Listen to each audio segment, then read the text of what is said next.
This government meeting is brought to you by Eastworks and our local cable subscribers.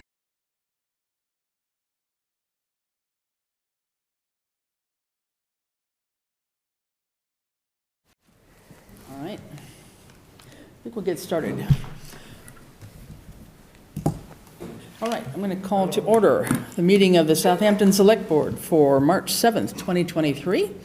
If we could all stand and say the Pledge of Allegiance, please.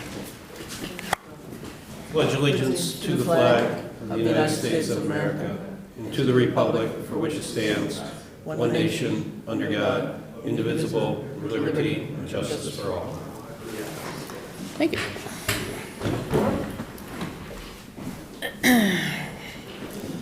Okay, Rini is absent tonight, and I believe Joy is coming, but we have a quorum, so I think we may as well get started. We have a fairly good agenda here tonight. That'll keep us busy, I'm sure, for more than an hour, as usual. All right, so we have various visitors in the audience. Do we have any open time for the public? Anybody that would like to say something? Yeah, come on up. Come on up to the mic, give your name and address.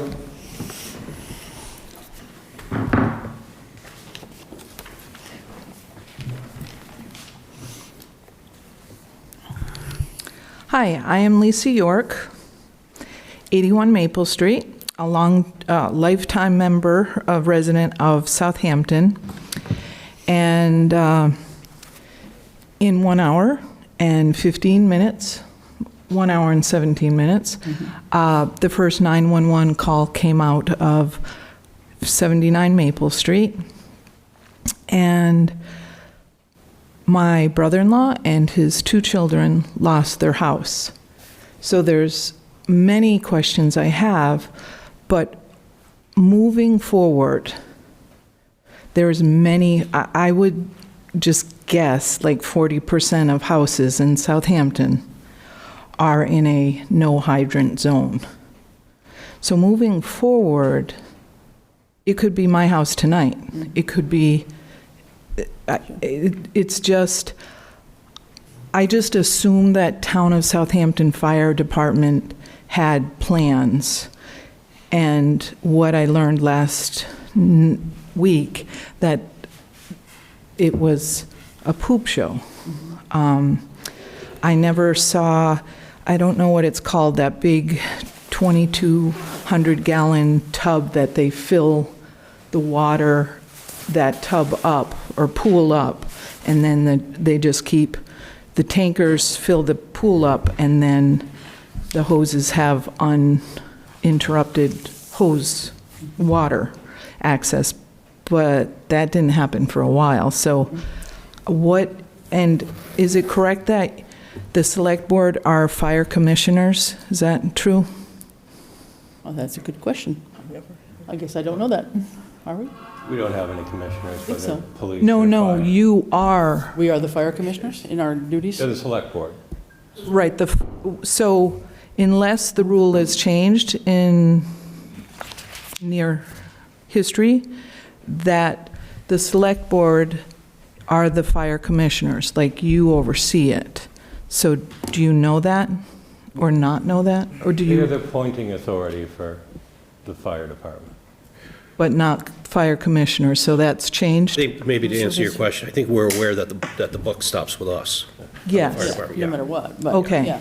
But So- I've never heard the term of us being fire commissioners before. So moving forward, how are you going to hopefully help us protect our houses? And on Thursday evenings when they're practicing down here, and I heard on TV, the fire chief said we live on one of the 2 most dangerous roads in Southampton, which I didn't know that. But I've never seen any practice up there. So if we could practice, if they could practice driving, I know bigger trucks have gone up there. Utility trucks and dump trucks have gone up there that are wider than the fire truck, and they don't fall off the road.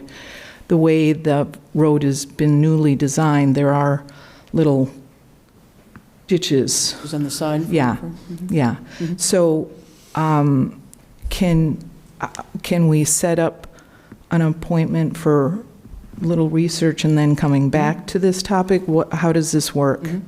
Good question. We haven't had this situation, and certainly in my time as being on the select board, but I agree with you. There are various houses in town that are way beyond the end of the tarmac road. More and out than on, various. I out mean, on dirt roads that are pretty, tough to get to. So I have not had a chance, I don't know, all of us haven't met since this happened. This is our first meeting since then as a Right. group.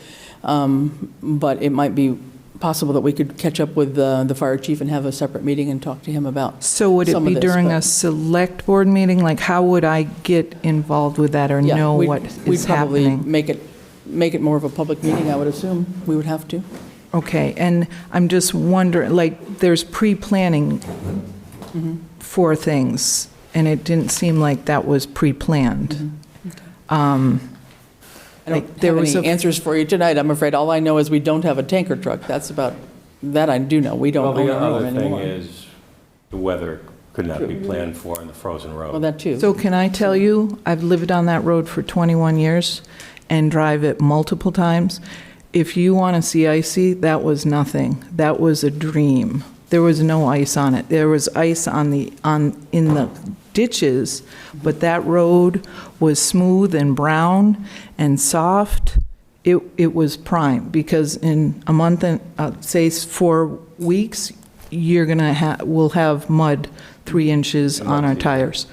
So there was no ice. I mean, when you have ice, yeah, there was no ice, Yeah. and I know that.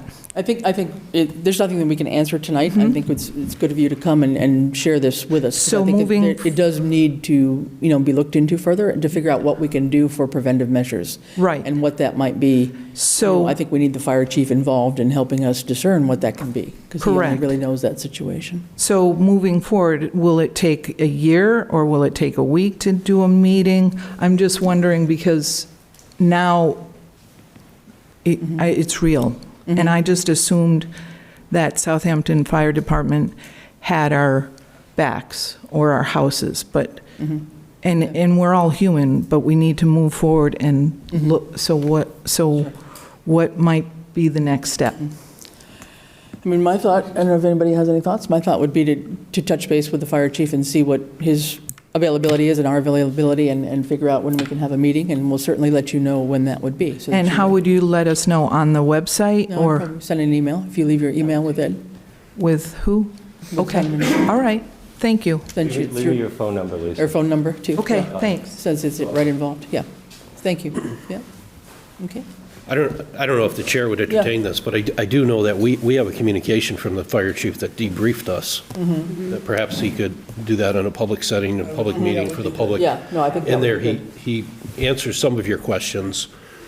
They may not be the answers that you want to hear, but there is a communication. I just want the truth. And, but, I mean, that, Yeah, we'll be meeting again next Tuesday. I'm sorry, we'll be meeting again next Tuesday, and so we'll see if maybe we can put this on the agenda for next Tuesday as well. Okay. Anybody else? Joy? No? Yes. Hi, I'm Stacy St. Pierre, 90 Maple Street. I just wanted to follow up on what she had mentioned, is that our road is extremely terrible. There is ditches on both sides, and just the day before, an 18-wheeler got stuck right in front of my house. So I live all the way up the top of Maple. So if any other vehicle, like an ambulance, fire truck, whatever, they would have not been able to pass because he got stuck in a ditch and he could not get out. I couldn't even get into my driveway for hours. For 5 hours, it was stuck. So with that, I do have to say that just down below where Bill's house is and, Ed's house, it gets quite mucky coming springtime. It is like pure clay, and it is, it's just full of ditches and holes which eat up your car, and people fly up and down that street, which I don't know why. But you would think that we should be able to have a little bit better infrastructure if we're going to have so many houses being built that far up into the woods, like up Quigley and into the Pellegrini development. I just think something needs to be done, especially when you get to that part of Maple. It's one lane, and if you fall into either side of a ditch, you're stuck there. If you have a car or the fire truck was stuck in some sort of a ditch. and obviously could not do its job. So I think that we need to investigate what we could do at Maple Street, because every year I see the highway department come through and they put tons and tons and tons of dirt, fill in the ditch, and I swear, 1 week later, we get a monsoon and it's all gone. So I just feel like, we're banging our head against the wall, doing something silly like just throwing a bunch of dirt on it and not really attacking the problem, which needs to be either drainage or something. But I mean, I can't have an 18-wheeler stuck in front of my home for, what if there was an emergency? Right. So I just want to address that similar issue. I think it's just an ongoing problem, and I've been there for 20 years and I've seen it all, but I just think now we have so many more residents on that street. Right. Well, and we probably need to get other people involved from town level. I mean, not only, fire chief, but police, highway, but also the zoning board, honestly, or I'm sorry, the planning board, because part of this could be a zoning issue. We might have to put in some different regulations. Who knows? I mean, there's a wide variety of possibilities, I think, but it would be good to have, some discussion about what's realistic in a rural town like this. Right. Yeah. If we're going to continue to allow building up in that neck of we have to do something better infrastructure-wise. The street's designated as a special road. Come on up, please. That's right. Just give your name and your address. 9 Quigley. So the street, I believe, is designated a special type of road, and that's why it's the way it is, and it has the provisions for that. So the type of road has to be rezoned if you're going to change anything. But I think you're nail on the head that you need multiple departments to talk about it, not just the fire department saying something. It's a you need to have collaborative effort here, all the departments together to have some sort of solution, because truthfully, the fact that nobody was injured was pretty lucky with all the calamities that happened, with the truck going off the road, with not getting water on this, not having water planned to get more water in, and the fact that the family was fine, aside from their house, is just luck. And if that happened again and someone got injured, it would be a much different discussion. Absolutely. So that's my part. I think you need to rezone the road and figure out where to go from there, because the Band-Aids they put on it don't work. So. Okay, thanks. Yeah. Jason LaValle, 80 Crooked Ledge Road. And I didn't even plan on the Maple Street talk, but yeah, that road is an absolute mess. Something has to be done to Maple Street. It's up to you guys to figure out what has to be done, but it's an absolute mess. And it is definitely a safety concern. What if an ambulance had to go up there? Fire trucks could have got stuck. It's a serious issue. But what I'm here to talk about is the fire at Maple Street. Not here to criticize what they did, the fire department, anything like that. Monday morning quarterback is not the thing to do. But I would like to know, what is our plan for the houses that do not have fire hydrants? And again, you stated earlier that the fire chief will have to address that, but we definitely need a plan. Secondly, do we have a tanker that's capable if we don't have the hydrants there? Do we have that? Do we need to allocate money to go to a new tanker? We cannot rely on mutual aid. That is not a viable plan. I do emergency response for a living. That is never a good strategy. So I'm here to ask you all, let's figure this out together. And if we need to allocate money to a new tanker, let's do it. Thanks. Okay.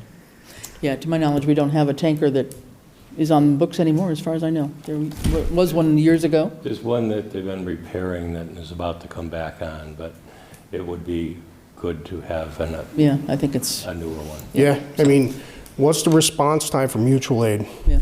Hour, 2 hours, who knows? But thankfully, what if someone was trapped in a house? I saw the fire.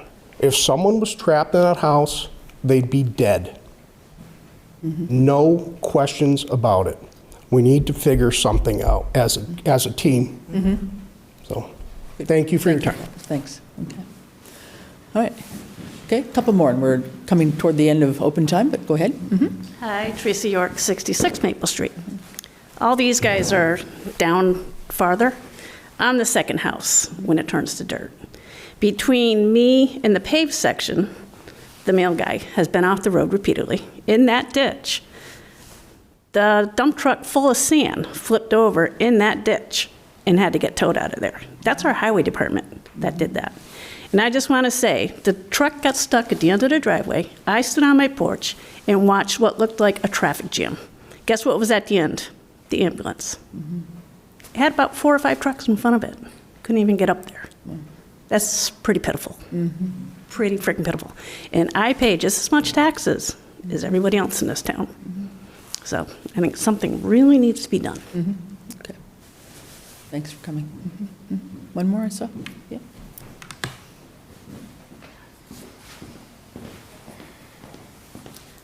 Elizabeth Martin, 100 Fulmer Road. I too just wanted to touch upon basically what everybody else had said. Being on Fulmer Road, I'm obviously less concerned from my standpoint personally with the road, but what I am concerned about is the lack of water, which has been mentioned. I grew up in town and moved away, came back to raise my family here. And I guess it never even crossed my mind when I moved back that that could be a potential issue and that my family could be at risk. So I know years ago, and I think you had mentioned, Ed, that there is a tanker, but I know that maybe there were multiple in the past. And I guess, like, what is the process? Does that go through, like, voting to decommission and, dispose of the tankers, or what is that process? And then again, just the path forward. What are the procedures as far as getting water to those without tankers, and is there policy and training and all of that in place? And that's my main concern. Okay. Good. Thank you. All right. Okay. Anybody else? All right. Thank you for coming. I think this was a tragic incident, and luckily nobody was hurt. But I think you've all presented some very valid concerns, so we thank you for that. I hate to correct you, but someone else did say that they're fine. They're physically fine, but when you lose everything, Sure. they're not. Understood. They're not fine. Understood. I'm not criticizing, but they've got a long way to go. Got it. Okay. All right. Okay. Thank you. All right. Okay, so with that, we'll close the open time for the public and move on with the rest of the agenda. Okay? All right, you're welcome to stay or whatever you'd like to do. We don't have any other presentations tonight. We do have some reports to the Select Board, although I don't see... Ron's here. Oh, Ron's here. Oh, you snuck in. Okay. Ron, we'll call you up. Trying to hide over there.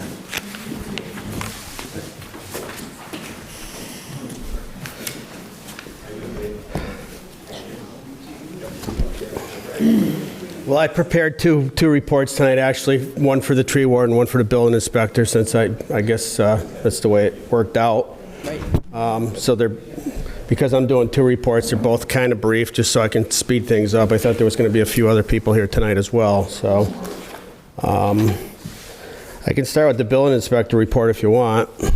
Just have to put my reading glasses on here.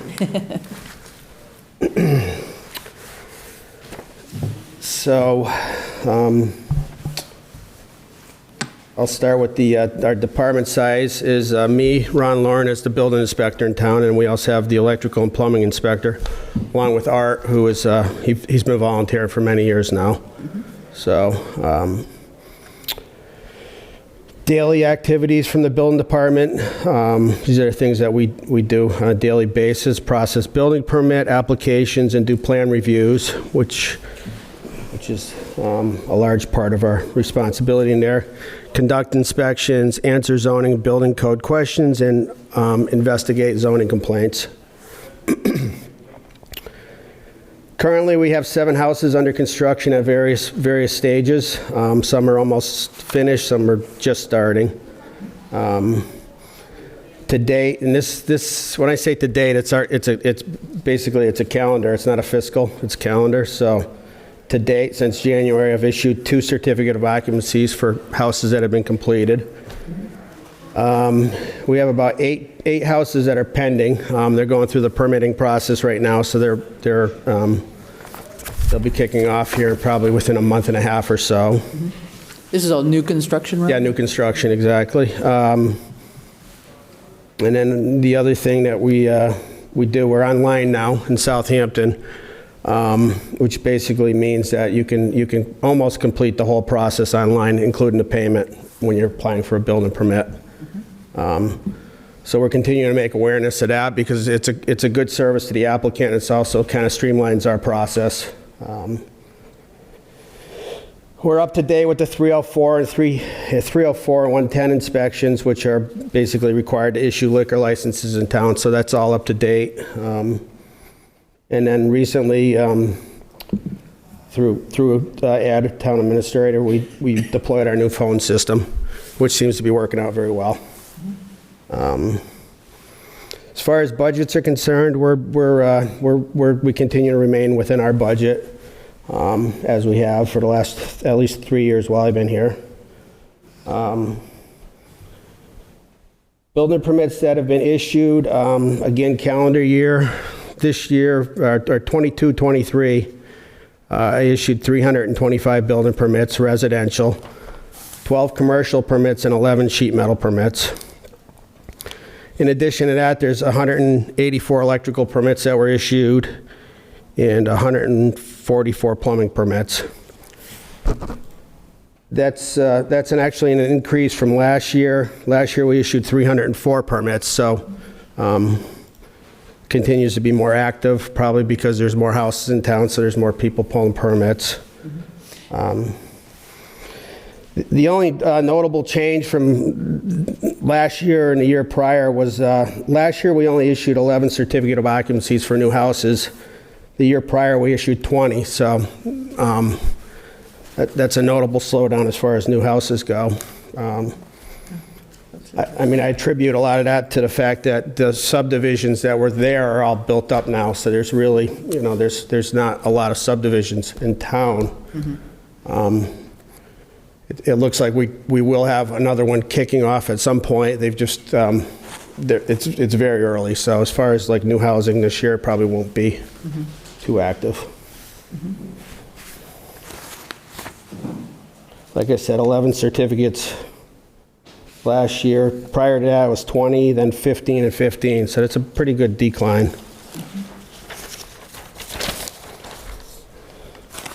Staffing, again, it's Tommy Sears, plumbing inspector, Jim Fisher, electrical, and me, and then, like I said, Art. And plans for the next 4 to 6 months, we're going to look at the fees that we're charging and kind of make a comparison to the other communities and see where we're at. We haven't really reviewed those in a while, so we kind of want to see where we're at there. And then if we feel like there needs to be adjustments, we would have to come before the select board to make any adjustments. But These would be permit fees, right? Not permit fees, exactly. Not yep. violations, but fees themselves. Yeah, permits, yep. And then there's, at some point, I think we're gonna look at the website too and try to make some changes. I guess that's kind of in the works, so it's in the pipeline. And that's pretty much it. That concludes the building questions for Ron on the building part before we move on? I just have one. You mentioned the online process, and I haven't had the occasion to use that right, yet. Exactly. Yep. So just maybe for anybody who's watching, just who gets to sign off? Does that make the rounds of? Depending on what kind of permit it is. If it's like a simple replacement windows or something like that, usually it's just handled within our department. If it's a bigger permit like a house or an addition, then it will get reviewed by different departments as well. Meaning conservation, it could be reviewed by planning board. The treasurer actually reviews all permits, and what they're reviewing the permit for is just to make sure that the applicant is current on property taxes and any other fees that would be owed to Southampton. If they're not current, then we can't issue a permit until they are. So Okay. that seems to be a pretty effective process. So. Sounds like it would save a bit of time and be more efficient too for the residents of town to not have to go paper to, department to department with lots of paper to shuffle around. Yeah, and I think, moving forward, we can maybe even get a little bit more efficient in that area. But that's going to probably require some additional software to kind of pull all the different departments together. So maybe there can be more review without actually going to the different departments. Meaning like highway could review it, because they have to review for curb cuts, driveways, stuff like that, so. But that's all long-term stuff, so. Okay. All right. Hey, you can put your tree hat on now. My tree hat. There hasn't been a lot of tree activity this year, which is good. I mean, it's been a pretty mild year as far as weather is concerned. You know, in the last couple of years, there's been a few microbursts that came through town and really caused a lot of trouble, but luckily we haven't had those issues. And the other thing that has been working out good is I've developed some pretty good contacts with Eversource representatives, and they have their tree company that'll come out and take care of a lot of trees. If it seems like it's going to compromise the wires, they'll certainly take care of it at their cost. So that's saved the town a substantial amount of money. I can kind of go through the functions of the tree warden. It's going to be more reading than anything, but the functions of the tree warden position is to respond to citizen calls about hazardous trees.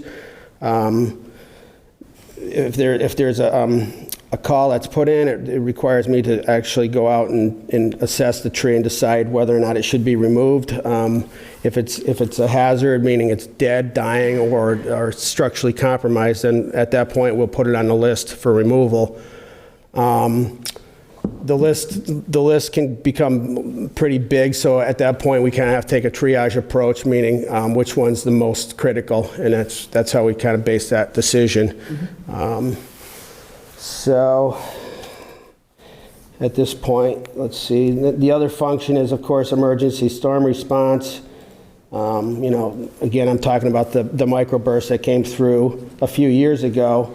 When that situation happens, I'm basically working in conjunction with the police dispatch, along with emergency preparedness director, highway department, and in the past we've actually set up a command center at the police department, and we kind of just look at what's going on, what trees are down, and then either it's contacting the Eversource or whatever other utility companies need to be notified. They have their tree companies that'll come out, and then we also have a tree company that we use, meaning Southampton. So it's kind of a joint effort in that situation. And of course, the goal is to get the streets open back up and power restored, so in a safe manner. The other thing, like I said, I've established some pretty good connections with the power companies. Eversource, in the past, they've contracted with a large tree company, and they've removed close to 2,000 trees. Not all of them are town trees. A lot of them would be on private property, but all of the trees that they've identified and removed, they identified them as compromised, so that's why they removed them. Actually, we've had less power outages probably in the last couple of years than Previous. you know, and they continue to work. Actually, they'll be out in the next couple of weeks. They have about 20 trees marked for takedown. Again, most of them are on private property, but there are some town trees too, so that's working out good. Let's see, where else have we got?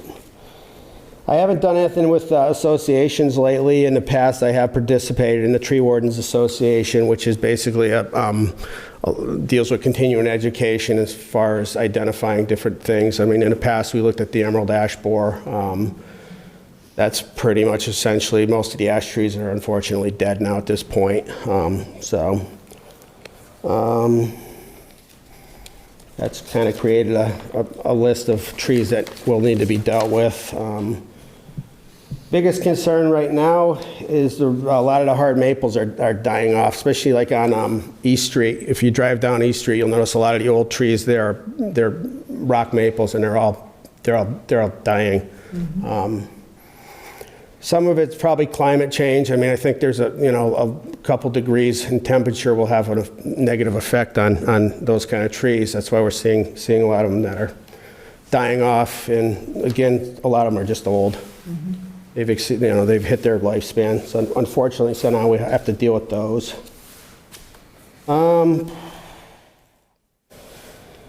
Currently, to date, I've removed had 7 trees removed. I think we've spent about $5,000.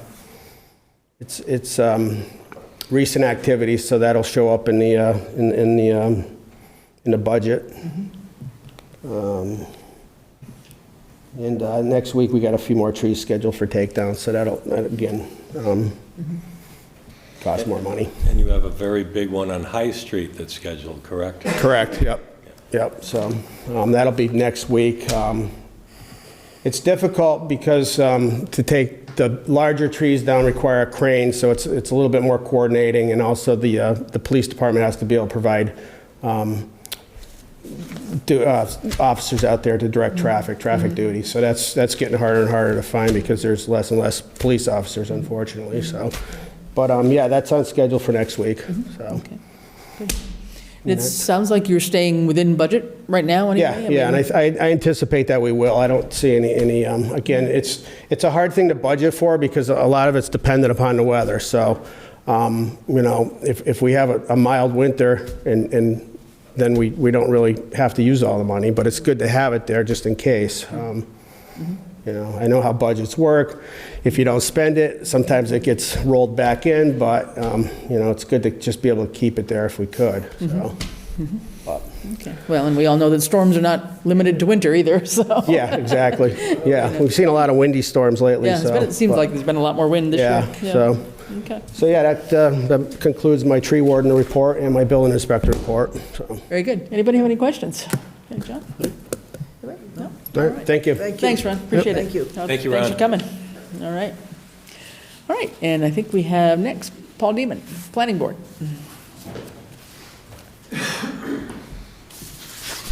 Good evening, everyone. Hi. Town administrator and board members. Let's see.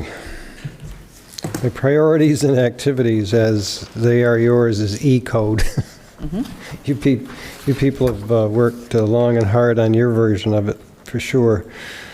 The recodification of the chapters and such. And our priority right now is to get this to town meeting, public hearing and town meeting. And Richard Harris, our consultant, former planner of South Hadley, has suggested that we present it in a repeal and replace from the sections that we've done. Instead of going section by section, we're going to take the whole gamut of what we've put together in the last 5 years of working on it and bring it to the public hearing and then town meeting. And I'm assuming that if there is really some sticking points with language or whatever, that will come out hopefully in public hearing. But if it doesn't, then there's always that possibility from the floor at town meeting, correct, that amendments can be made. So, but as it is now, if this were to go section by section, chapter by chapter, it would be a monumental task. So we're going to so-called throw it and see if it sticks. Yeah. I think the idea of a public hearing or public meeting would be great so that people have an understanding of what the changes are. But I do believe from the general bylaw point of view too, that's what they were suggesting. The E-code people were aiming at saying, okay, this is, the numbering is different, number one, from our current numbering of the bylaws. Correct. And then, sort of reintroduce a numbering system and show where the changes were and just do one. Kind of the summary of the changes as opposed to going section by Yes. Because a lot of the chapters was just tweaking language. The biggest ones that had rewrites were just completed recently with the DLTA grant we had from PVC, which was multi-family housing and accessory apartments, which would address some of the affordable housing issues. So those were pretty well done over.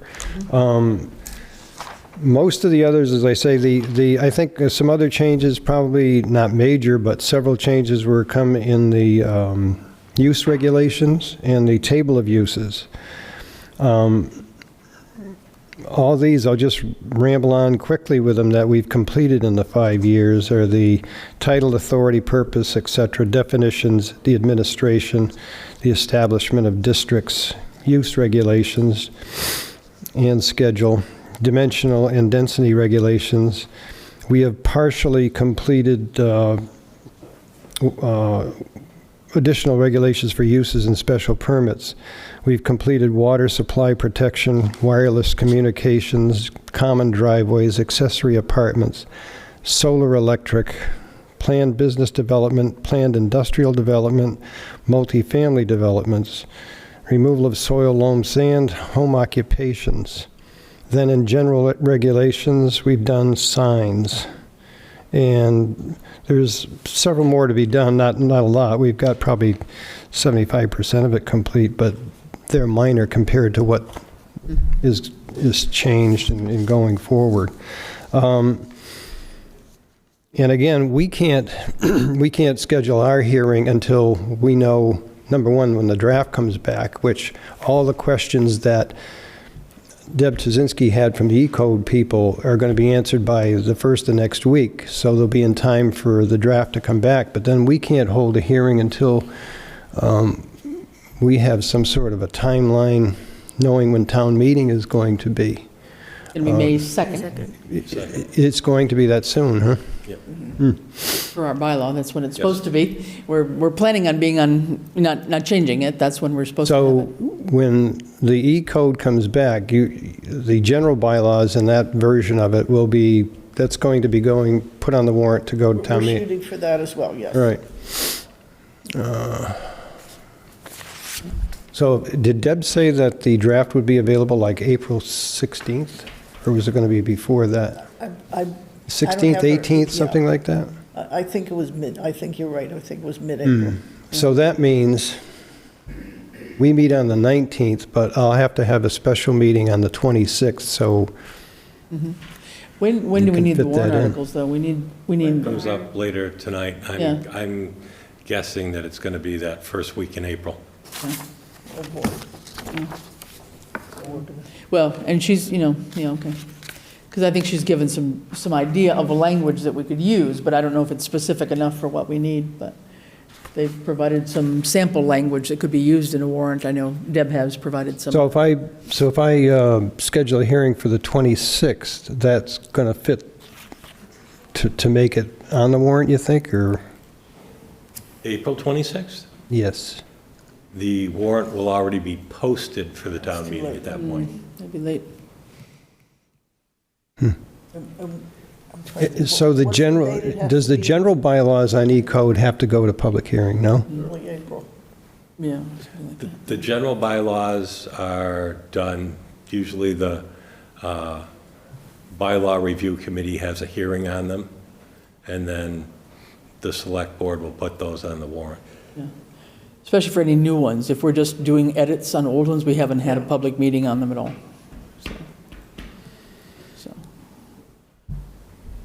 So, yeah, I think the scheduling is going to be a challenge. So what's the date again? You've got to make your warrants out? Well, town meeting is May 2nd. Yep.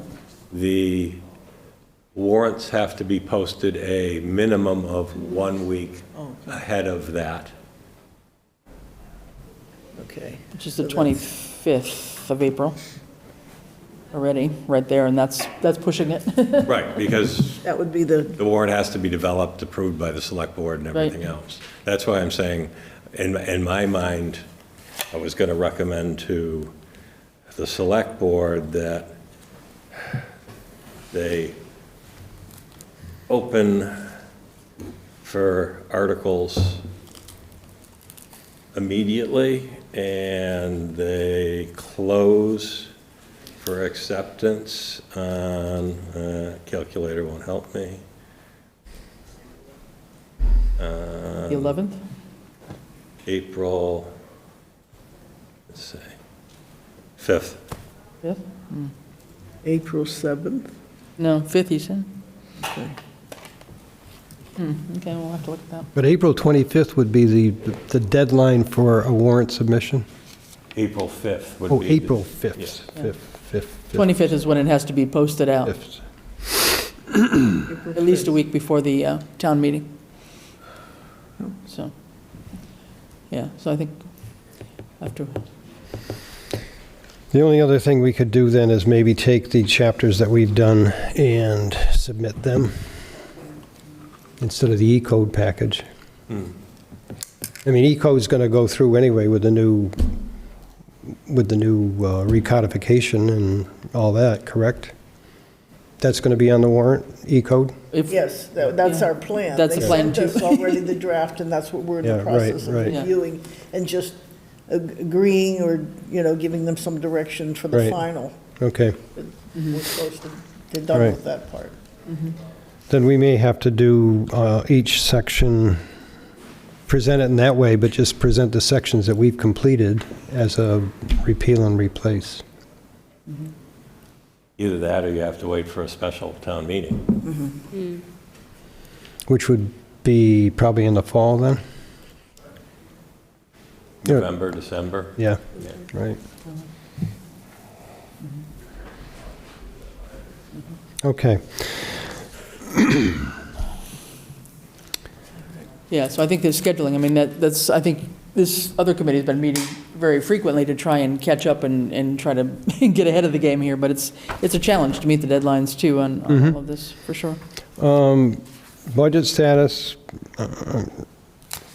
not in too bad a shape, I guess, if it wasn't for the ARPA money. The big question is the additional money that was quoted for the zoning revisions, which wasn't in your original quotation, I guess, when it was proposed. Yeah.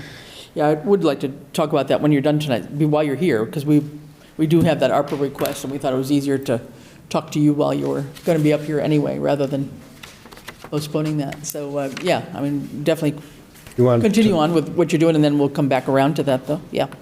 And our DLTA application for grant work was submitted by the deadline. We're also working on Paul Fergal, our board member, promote safe streets funding of some sort. Personnel update, we are down one position due to the resignation of Sarah Stein, who moved out of town.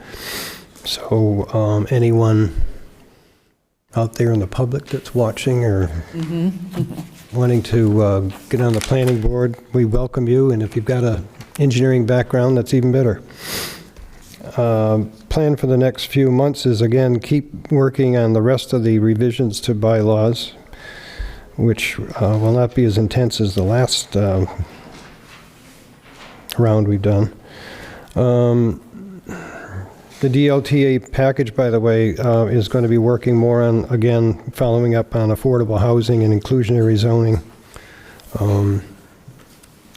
to keep up with what they just completed. That's the DLTA grant? Yeah. That's the one you're applying for? That's the one that was submitted, yeah. Planning ahead for housing. So it's just building upon the multifamily and accessory apartments. Now it'll go to a different one where it comes to see if we can do something for reducing lot sizes for smaller homes, for two-bedroom homes. For instance, I contacted the Board of Health. The minimum they require is for a two-bedroom home is a half an acre of land to qualify for the septic requirements.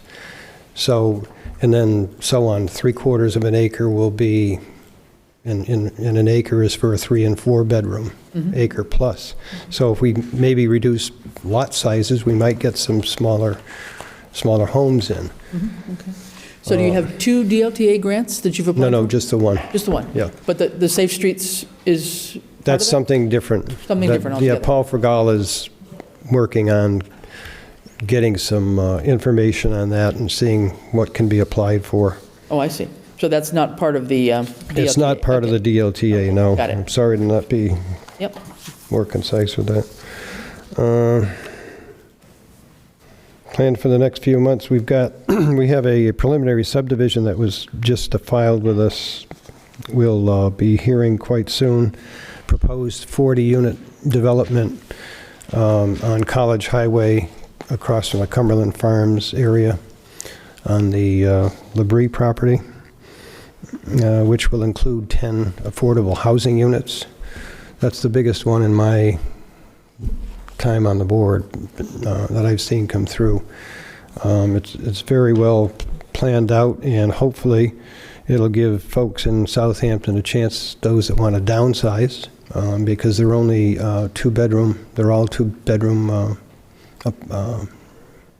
homes, and it's an interesting plan. So keep your eye on it, and might be something for the future for some of our residents that are downsizing, or I know a lot of people in Northampton want to flee there to come to a place with a 55 or over community. So I don't think to be too hard to market.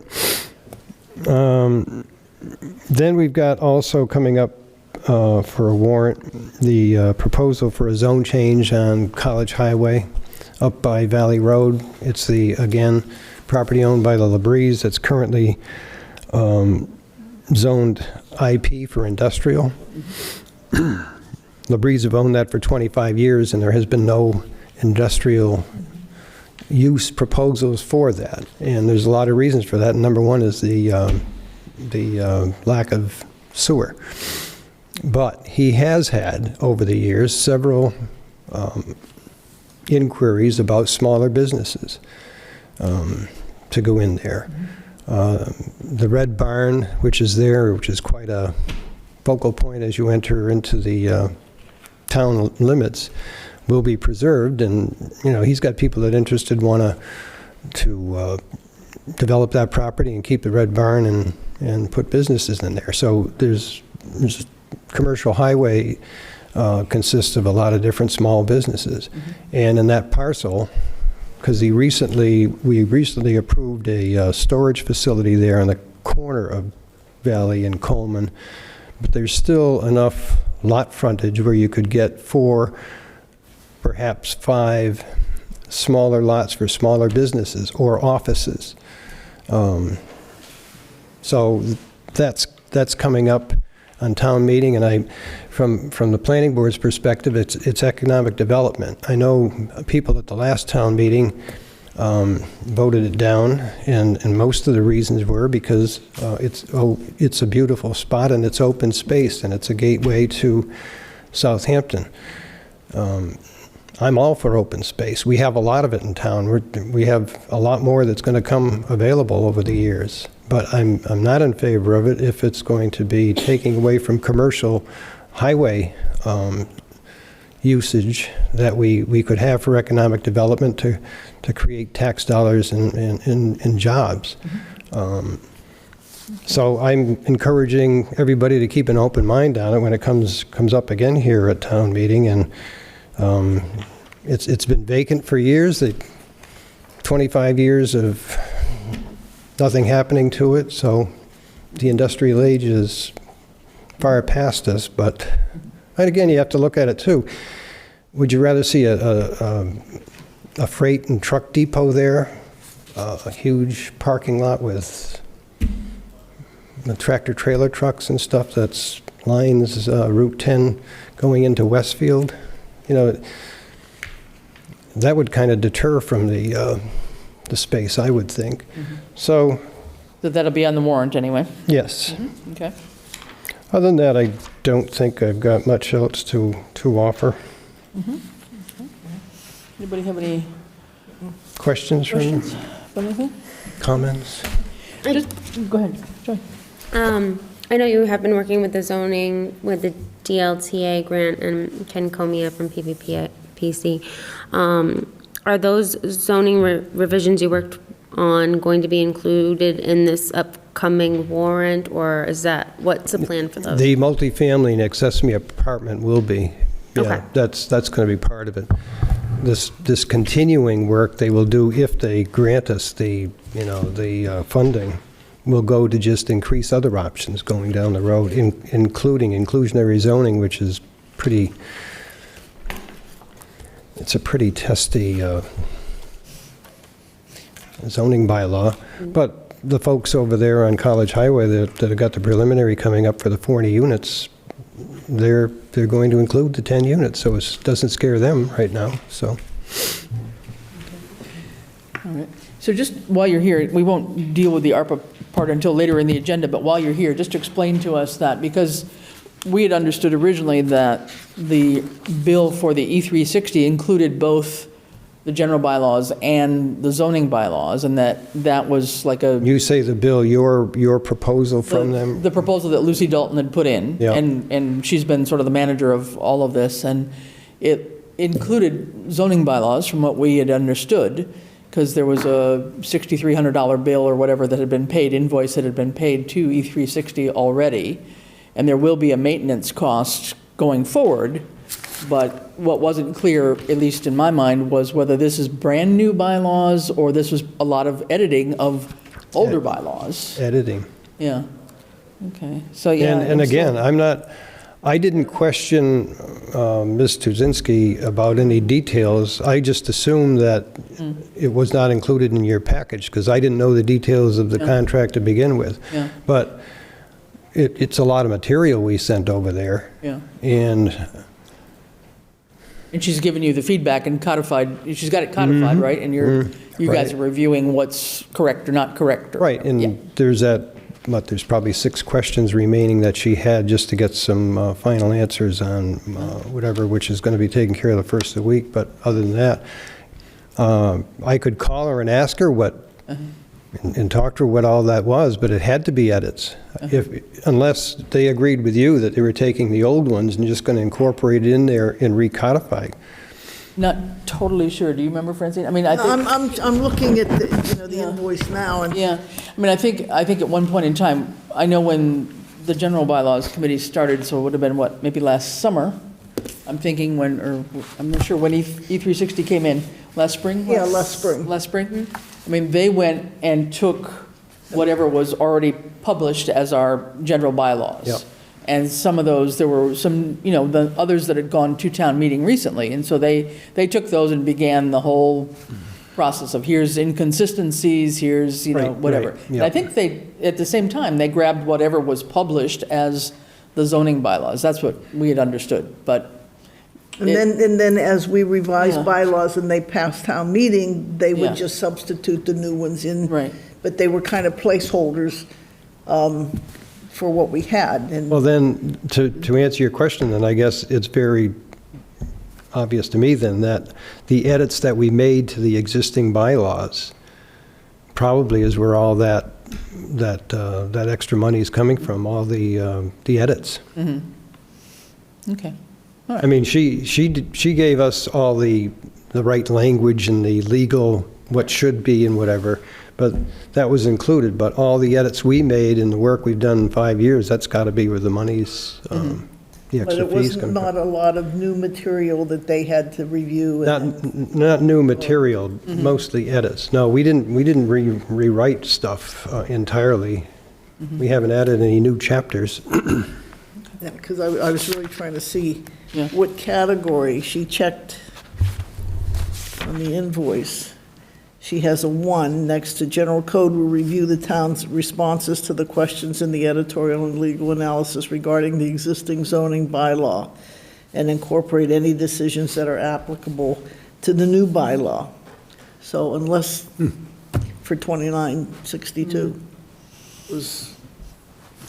I'm expecting, too, that going forward, even after it's passed, any work going on, going forward is, they're going to charge for. I think anything going forward, after the code is published, there's an annual maintenance cost, and that, I believe, is going to be in Lucy's budget, I think, under the town clerk's budget. So there is that, and so any new bylaw, I think there would be some whether it's included in that maintenance charge or there's an extra charge, I'm not sure. Right. But, so that's all, stuff going forward, so, okay. You said Had I known- Lucy's the one that dealt with with this. It might be helpful to connect with her. Yeah, well, I mean, I think people have been in contact one by one, but not as a group, yeah. So- Yeah, I don't know, Paula, if you've connected with Lucy. But I know Lucy had talked to Deb, just trying to understand the invoice too, and so it's Okay. still a little bit unclear, and I don't know whether people have changed at ECV 60 as well. I'll reach out to her so- too and call Deb to see what, Yeah, because knowing what I know now about what you said, what they offered, I'll say, so what was the extra charge for? And it had to be it Yeah. had to be. yeah. And had I known that before we did this, I probably would have upped the 15,000 I asked for in ARPA funds to get this completed, because I had no idea that I was going to get that kind of a bill, because I hadn't planned on it. Yeah. So, All right, good. Thank all you set. much. Thank you. Appreciate it. Thanks for your service. Thanks, Right. Paul. All right. Next up, Mr. Sini and the Housing Authority. Good evening, folks. Evening. I've submitted my report. Did you receive a copy of the report? Yes, Okay. So tell me how it works best for you. Do you want me to summarize, or you've read it and Well, you... the folks at home Yeah. don't see your report, so. Yes. Okay. Yeah. All right. So I think they get- it's good to you don't summarize. have to read it word for word, but I think really, hit the highlights here and Okay. summarize what you can, but yeah. Okay. So, it's our quarterly report, our priorities, activities. I can say, in general, our work feels very similar to the planning board. It's a long haul work. You have a quarterly update, and there are updates, but there's a lot of repetition here because this is work that takes time, and you're pushing a stone up a hill, so you just keep working at it. So it's not real sexy tonight, but essentially there's a lot of good to continue reporting on, and I'd like to start. Paul has left, so good. I won't embarrass him, but I'll have to say I think this is a unique time for the town of Southampton to have a very good, what I perceive as a very active and proficient and efficient housing authority team together that's really working very hard. And we're about ready to move into work with further collaboration with the planning board. We've had good experience with them in the past. I think the town has a very dedicated and hardworking public servant in Paul. He does some really good work with the planning board, and to be able to work with that team together on looking at long-term, looking at zoning changes so that we can, our goal is to increase the housing stock in town of both capital A affordable and small a affordable, right? So for folks at home who may not be familiar, capital A affordable is as defined by HUD, 80% of the area medium income. HUD also has definitions for 60%, et cetera. But that's the highest is 80%. That's capital A affordable, that's by definition. But we're also looking to expand through zoning and encouragement, more housing stock on the small A affordable. So what folks might think of as more starter homes. In my opinion, and I think the data would hear me out, that there's a dearth of starter homes in town for folks who, for example, grew up in town and want to stay here, and they want to buy their first home, and they don't have a lot of options in Southampton, frankly. Sure. And I don't know if we've coined it or not, but I'm going to give us housing authority members credit, a term called finisher homes, which is the other end, right? So Paul was just talking about that in this new development, that there's a demand for people who want to downsize, people, who've lived in this town all their life and built this town and made this town what it is.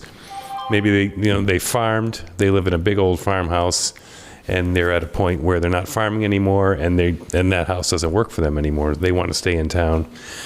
A small home with a small A affordable price tag, there's just not enough. There's very little. So starter, finisher homes, kind of on those two ends of the continuum, both on the more, lower cost continuum of housing in town. We're really looking to do that. So that's our big picture focus. And how we're doing that is approaching this through working with the planning board and zoning changes, working as a housing authority on capital A affordable. As you know, we recently just successfully purchased, thanks to town meeting vote, which was not unanimous, but it was close, to buying a purchased property over on College Highway near the country club. Moving forward with that, working with Ed, thank you, Ed, on getting some necessary things going for that. We're going to create what's called an RFP, a request for proposal, so that we can put bid outs to have builders work on that property. And we're looking to create something called a SOW, or a statement of work. And so the SOW is like a preliminary to publishing a request for proposal. And Ed, correct me if I'm wrong in any of my reporting here, but that's my understanding of it. So we continue moving forward in making this happen. We've had conversations with Habitat for Humanity. They are a potential developer of this property. They would put it in a bid like anyone else, but that would, if that were to prove to come to fruition, then that would be great, because now you're involving the townspeople along with the sweat equity of the future owner, who would, by lottery be in that position to build this affordable unit in town. So a lot of good things happening. The housing trust is nearly established. We're still waiting to hear from the state, which is... The Attorney General, we should be hearing within the next couple of weeks, I would think, because it's been... Should be by the end of March, so yes. Yeah. End of March, It's usually good. about a good 10 weeks I was about to after say, the it's town meeting. puzzling how long that's taking, but this is our first time, so I must claim ignorance of the process, how long it takes. But They usually say up to 90 days, and they're usually just about at the 90 days. Yeah, okay. So, having the housing trust approved by the state allows us to then appoint members, which will include a member of the select board, if I'm recollecting correctly. And I think that's really going to be helpful, because that will give us the flexibility in the future. There are still, CPA funds available to make purchases. We don't have a budget ourselves as a housing authority. We don't manage properties or like some towns do. But if a lot, for example, becomes available, or even a home that we could, make fit the requirements for capital A affording, for example, affordable. In the past, like this last property purchase, we have to go before the town to get it approved, and it's a lengthy process, which often, especially when real estate is hot, it's turned over and it's sold by the time we do that. So again, just you folks know this, but just for folks to who may be viewing, to understand that kind of financial flexibility a housing trust will provide, because it is just that, it's a trust. Right. So very exciting things, to report. And again, so I mentioned some of our short-term accomplishments there. I think near-term, we're looking at, as we move into spring, to start working with the planning board, collaborating with them on, on making zoning changes. Again, Joy, you mentioned that Ken Comia recently, he's with PVPC, worked with them to look at zoning changes, and we want to be very much involved in that. Again, always our lenses with an eye towards making more affordable price points in town for housing. Yeah. So that's like a 30,000-foot summary. Yeah, good. Happy to answer any questions. That's great, yeah. It sounds like, if I heard Paul correctly, that there's already a couple of bylaws being proposed, zoning bylaws being proposed in terms of the multifamily, The accessory multifamily dwelling. dwelling, yeah. Those are already ones that either had not been on the books, or if they were, they've been updated or revised. And I think they've revised a inclusionary. Okay. So That's that my should get understanding, you too. somewhere down the path as well. I mean, that sounds like it's really Definitely. tied And into what you're talking about. And I credit the planning board because you can feel it in the state, certainly in this area, that there's a movement toward this. The housing crunch is serious and extreme. And so in the past, they had these, for the time, understandable restrictions on, for example, there's only certain parts of town where you could have a duplex. And opening that up or expanding the square footage allotment for a, quote, mother-in-law apartment, it's just going to create the housing opportunities that we need. Particularly when you think about an accessory dwelling or a mother-in-law apartment, that'll work well for our aging seniors who are in town who might want to stay in town and maybe have a family member, a son or a daughter or a nephew or something who can make that work in their home and allows them to stay in town. So I'm really hopeful for these kind of changes. We're seeing it happen around us. I think we would be remiss if we didn't get on that train, and everything I'm seeing from Paul's group and the planning board is they are not missing that train. They're getting it, to their credit.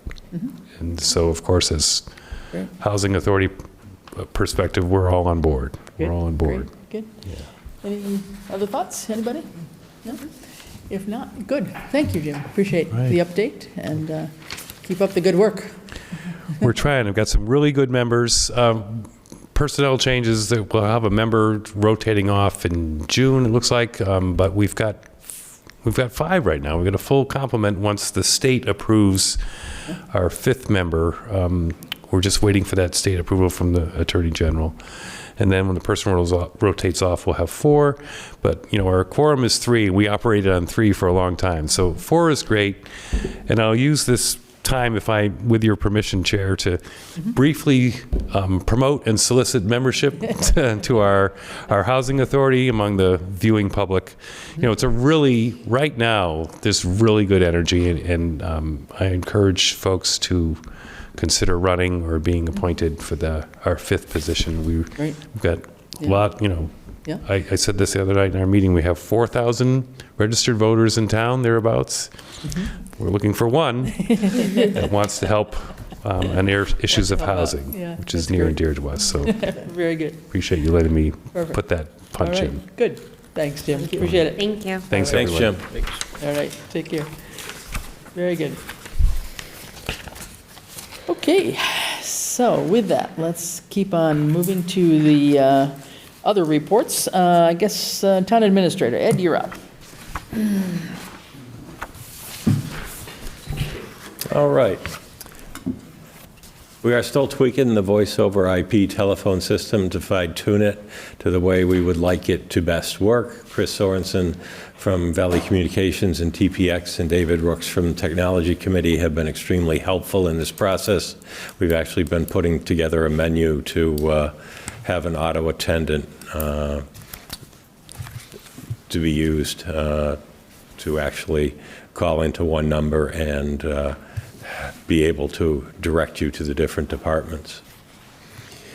The MMA legislative breakfast meetings are scheduled for March 17th in Fairhaven and Tingsboro, and March 24th in Westfield and Adams. Both sessions start at 8:30 a.m. and will conclude at 10:30 a.m. Please let me know if you would like to attend, and we will register you for one of the meetings. Jerry Paquette, Veteran Service Officer, has been deployed to active duty on February 28th. He will be deployed through June. He has arranged for the part-time Assistant Veteran Service Agent in Easthampton, Michelle Bennett, to fill his absence and serve the veterans of Southampton while he is away. Michelle has started her weekly office visits and appointments. Excuse me. The RFQ request for qualifications for the Public Safety Building Complex feasibility study is available again, and the responses are due back to the town by Thursday, March 16th. We have the kickoff meeting with Novus for our town hall server replacement, backup, and Microsoft 365 conversion this Thursday. Chris Fowles, David Rooks, Art Lawrence, and myself will comprise the team from the town. The ZBA has a scheduled meeting coming up for a special permit on Monday, April 3rd. However, 2 of the 5 members are recusing themselves due to a conflict, so the ZBA will not be able to meet and deliberate on this hearing. We still need another member to fill out the Zoning Board of Appeals. The website redesign with Final Site is proceeding on schedule. The team of Megan Gentile, Dan Breen, both of the Ad Hoc Technology Committee, and Chris Fowles and myself are meeting with Final Site representatives on a weekly updating basis. And I know I would like to thank both Megan Gentile and Dan Breen, and I think Chris would probably also, because Absolutely. yeah, they've been amazing. Yeah, we'd be lost without them. Absolutely. Yep. We have received our official invitation to start the 2023 Massachusetts Executive Office of Technology Services and Security Cybersecurity Training for our staff. And then upcoming Select Board meetings on March 9th, the 14th, and the 28th. Town meeting Tuesday, May 2nd, 7 p.m., Norris Elementary School. Okay. Any questions of Ed? Yeah, John. Ed, could you just clarify for me on the ZBA? Am I correct, there's 5 members and 2 associates? One Is it at full complement? Well, actually, One there's associate? 4 full members. We're entitled to 5, and there's an alternate. Do you know which one of the 5 listed on the town website are not there? What's that? Because the town website shows that there's 5 active members. Shanna Reed is an alternate. It doesn't show that. Okay. So we have 4 voting members, 1 alternate currently. Which an alternate can vote. Yeah, you're right. Yeah, I'm just, exactly. okay. I just want to make sure. But we don't, right, so we have an opening for an alternate? We have an We're allowed opening 2? for a full committee member. And an alternate? Because again, according to the website, we're allowed 2 alternates. Yeah. I think we are entitled to 2. Or I say alternate, I call associate members. Associate members, Well, yeah. it's actually an alternate, I believe, if you look at Mass General laws. So the email that we received about the potential of not having having a quorum because members might have to recuse themselves. So it's all dependent on whether or not we can get another member before April 3rd, is that correct? Correct. Then they would be able to have the hearing and deliberate on it. Right, so, Madam Chair, if you want, I'll make a motion to appoint myself as an alternate associate member. If anybody wants to second it, if they don't want it. I'll second. I was going to say, don't everybody jump at once. That's a You golden just got took me by opportunity. surprise there. It's an associate member, though. Okay, Let's, associate, keep looking alternate for member, the- whatever. Yeah. All right, I think I heard John made the motion, and who made the second? seconded it. Francine seconded? All right, any comment, discussion? All right, all in favor? Aye. Aye. Aye, all right, so There be you it. go. And is that So for a Francine term made the motion specific? and John John seconded, made or the Joy motion. seconded. John and Francine. Someone John and seconded it. Francine, okay. You could take your. Now, is that for a time-specific time frame? It's at 5 o'clock on the 3rd. No, I mean, the for- appoint- for him. the alternate appointment I'm thing. sorry. Well, as talking soon about as the you find, as soon as you find a full-time board Okay. member, I'm willing to just back up. But what shall we put in for a term? Well, that was what I was In going the to say. motion. What's the term before we, This is not elected, it's all appointed, right? This is appointed, so do you just want to have it go to June 30th, June 2023? Yeah. June 30th. June 30th? Okay. That sounds like a reasonable amount. Yeah, well, it's usually the length of the vacancy that's remaining, but we don't have that information. Yeah. Well, he's actually asking for an alternate or associate, and we only have 1 on the books, so Yeah. it wouldn't fill in for that. All right, It's open. okay. Okay. All right, moving on. Okay, how about some, if nothing else, for Ed, how about some select board reports? Joy? Well, most of this meeting was taken up by some of my boards. Yeah, you don't need to repeat everything we just heard tonight Nope, between planning and housing. Do I? Conservation Commission met last night.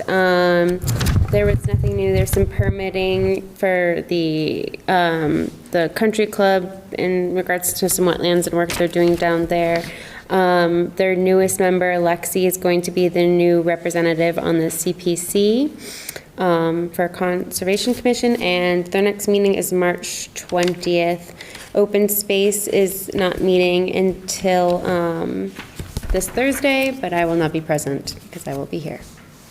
And that's all. Okay, all right. Francine? Okay.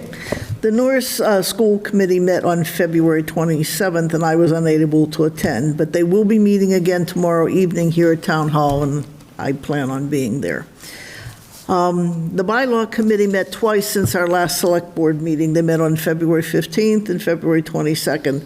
The meetings are dedicated to reviewing the draft E360 manuscript, which is the online version of our town bylaws, in their entirety for the purpose of confirming the format, the content, and the functionality of the new system they developed for us. I think everyone will be very pleased with the product. I know it's tough to get excited about bylaws, but I think residents will be very pleased with the user-friendly, easy-to-access version of our town bylaws. We plan to have a demonstration of the new bylaw system before the May annual town meeting, when residents will be voting to approve the online system.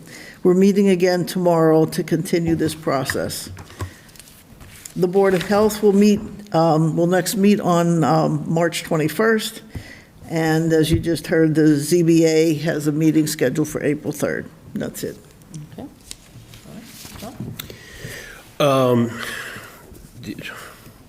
None of my regular standing liaison committees have met, but the search committee, or the screening committee for the fire chief, we've done preliminary meetings so far to get organized with the myself and the police chief, who's the department head appointee, onto it.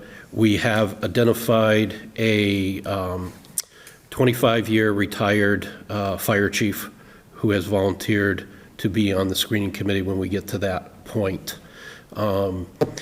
We feel that it just in kind of spitballing this whole idea, we feel we're at a crossroads right off the gate on which way to go.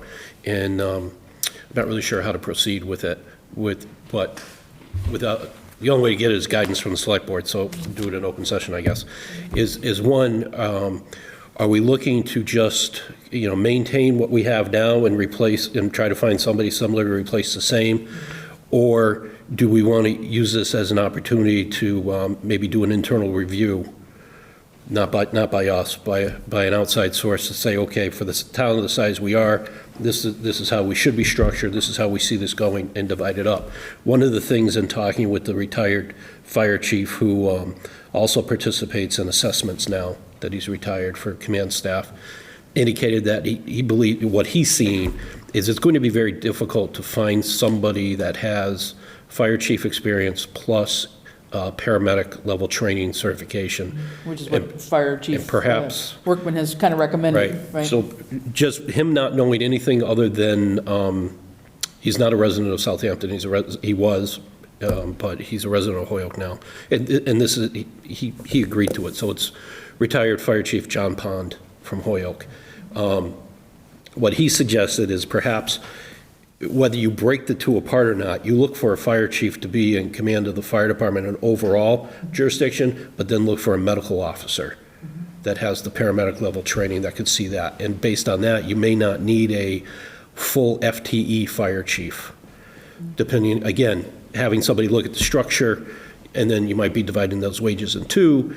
Going along those lines, he recommended somebody that I have not had a conversation with yet, but has experience. He's another retired fire chief that has experience doing this and just coming in. And in my mind, it'd be like, okay, you've got a 6-month appointment as the chief. Go in and do an evaluation and issue a report back to the select board on how, if you were to structure this, how would this be and what would it look like? You mean fill the position on a 6-month basis, and at that time, make that assessment? Well, right, he has, that would be his task. Okay. In the process of doing it. Okay. As a possible option. And whether that involves a consultant service on the outside, in theory, if you're cutting the wage in half, I don't even know where the numbers would shake out, but. Yeah, I mean, I don't know. It's a lot of things to consider. I mean, I know John Workman had recommended the having somebody with the paramedic background that he himself did not have. He thought that was going to be crucial. And then I think one of the things that he was promoting anyway, the idea for his budget request, right, is to have at least one paramedic, full-time paramedic on staff, on paid staff, rather than just. It was actually two. Or two, was it two? Okay. Two paramedics to be staff positions so that we wouldn't be running into this short staffing, especially on the night shift, and having to pay out to Easthampton and, not be able to cover calls, et cetera, et cetera. But that's still a little different than what you're talking about. It's similar to the line. So that is John's recommendation, but what I would like is somebody in a fire chief capacity, recommendation, but with reports and numbers and graphs and a proposal other than, a 15-minute speech at the microphone there. Where's the plan? What's the layout? Is it 12 on, 12 off, or 12-hour shifts, 4 days on, 2 days off, like the PD scheduled, so we're only got 1.5 timers per? Do we do a paramedic and an EMT across the board? What do we do with the fire department? Do we leave that paid on call? Who's what is the going rate for a medical officer? It's almost like design this picture of what this is going to look like, and then what pieces are we missing? Because we may have a lot of the pieces already that fill all this in, but ultimately it comes down to what's the price and how much can we afford. Right. Okay.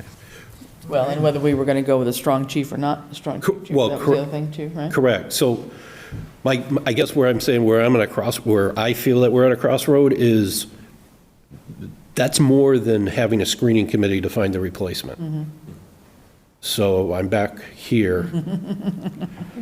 Say, how far do I keep pushing? Yeah, and maybe there could be another vote to empower other people to come into the conversation and work somewhat independently with the town administrator. I don't know, but it's more than just me. Yeah. So at the moment, it's basically you and police chief that we have. Yeah. The last piece we need is 2 members from the public. Right. Okay. Well, we have the outside command level staff person. Right. Yeah, if we want to go too. to screening. Right. Yeah. And Ed was an ex officio member, I think. Were you not on this one too? Yeah. Yeah. Go ahead. And it's interesting. I'm going to cheat and jump ahead in the agenda because the charge for the committee is later on in here. But since John's brought this up, I wanted to report back that I did reach out on STAM asking if anybody had, hired a fire chief in the last few years and used a search committee. Could they send me along their charge? I think I got 3 responses, and all 3 had used assessment centers, basically along that way. Yeah. So, just logistically, so would we get someone to do this assessment soon? Well, the assessment center that Ed's talking about is we would, as the appointing authority, we would say, these are what we think the top priorities are of the person and what they need to be able to handle. You give it to the assessment center, they go out and screen the candidates, and then they bring in 5, 6, 7 candidates, whoever applies, and these retired command staff come in and they run them through scenarios and determine an assessment and say, okay, based on what you said you want as a town, this is who the best candidate is. I see. So that's that assessment, which I think is where we ultimately end up. They do all that screening. But I think we do a different, I'll call it an analysis for a different terminology of what is the department we want right now and where do we want it to go? Because it's, in my mind, maintain the norm, what we have right now. 2, do some sort of hybrid, keep the fire outsource ambulance and or contract ambulance with another town. 3, do we regionalize ambulance and fire service with Easthampton, us, and Westhampton, who built that new complex, and then we pull our fire station out and build it over Hamden Ponds and cover everything, and we're all in the 5-mile radius.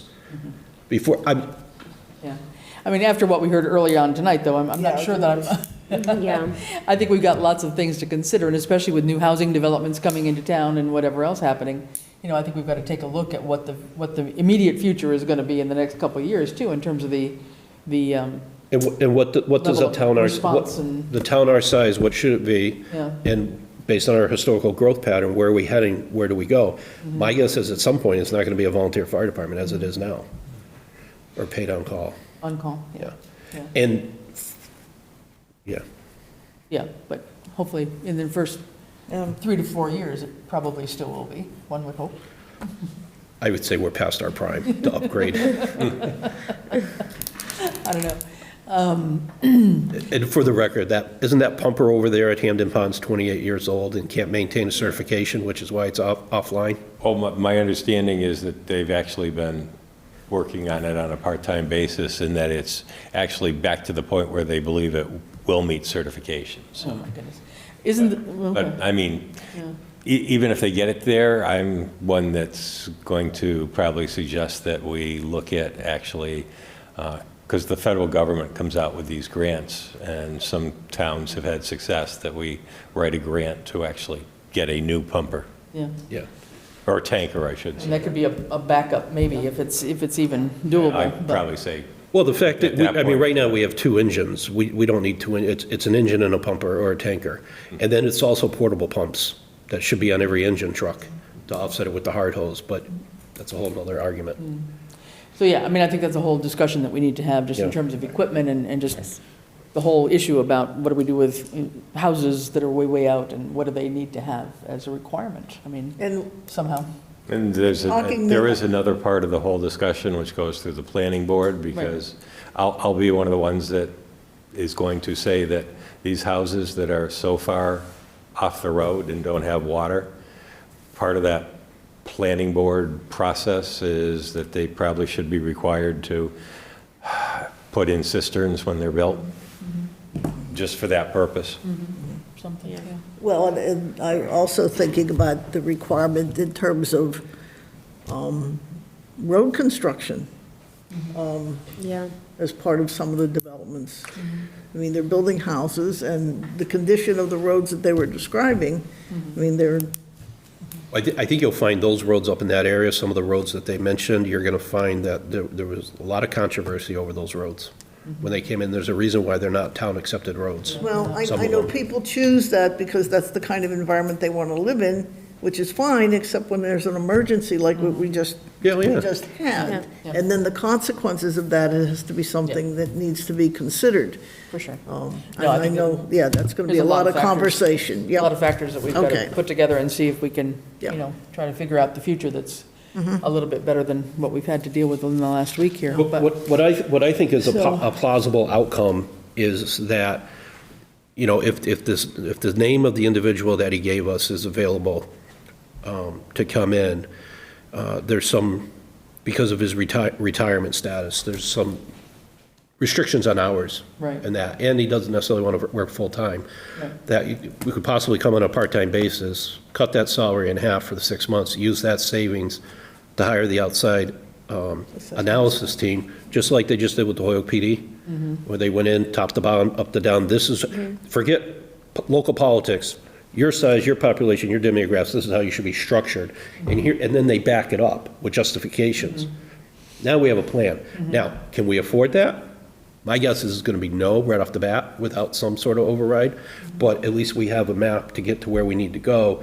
In the meantime, that will then develop the job description for what kind of chief we need, which then gets us to the assessment center to hire the permanent one.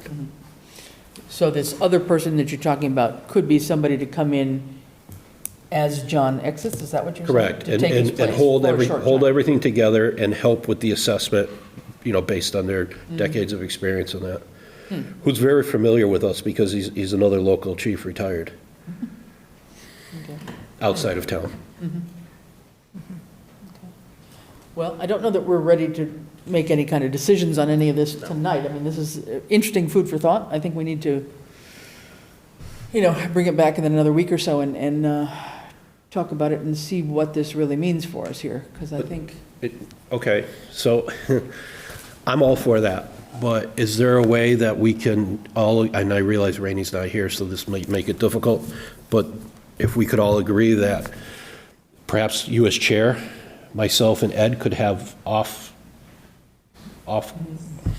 off-meeting conversations that wouldn't violate public meeting, to at least, brainstorm this as a little group and then come back with some sort of game plan to present to the whole committee?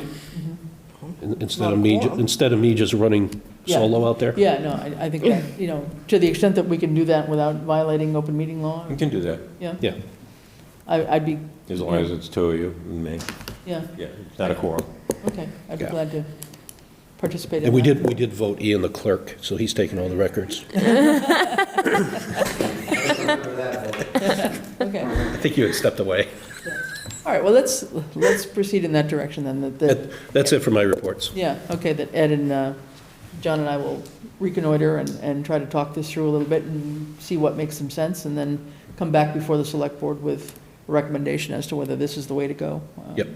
As an option. It's certainly a new proposal compared to what we had in our heads about, just always going out with search committees and trying to find somebody. But these assessment centers I wasn't aware of myself, so this could be an opportunity too to take a look at this.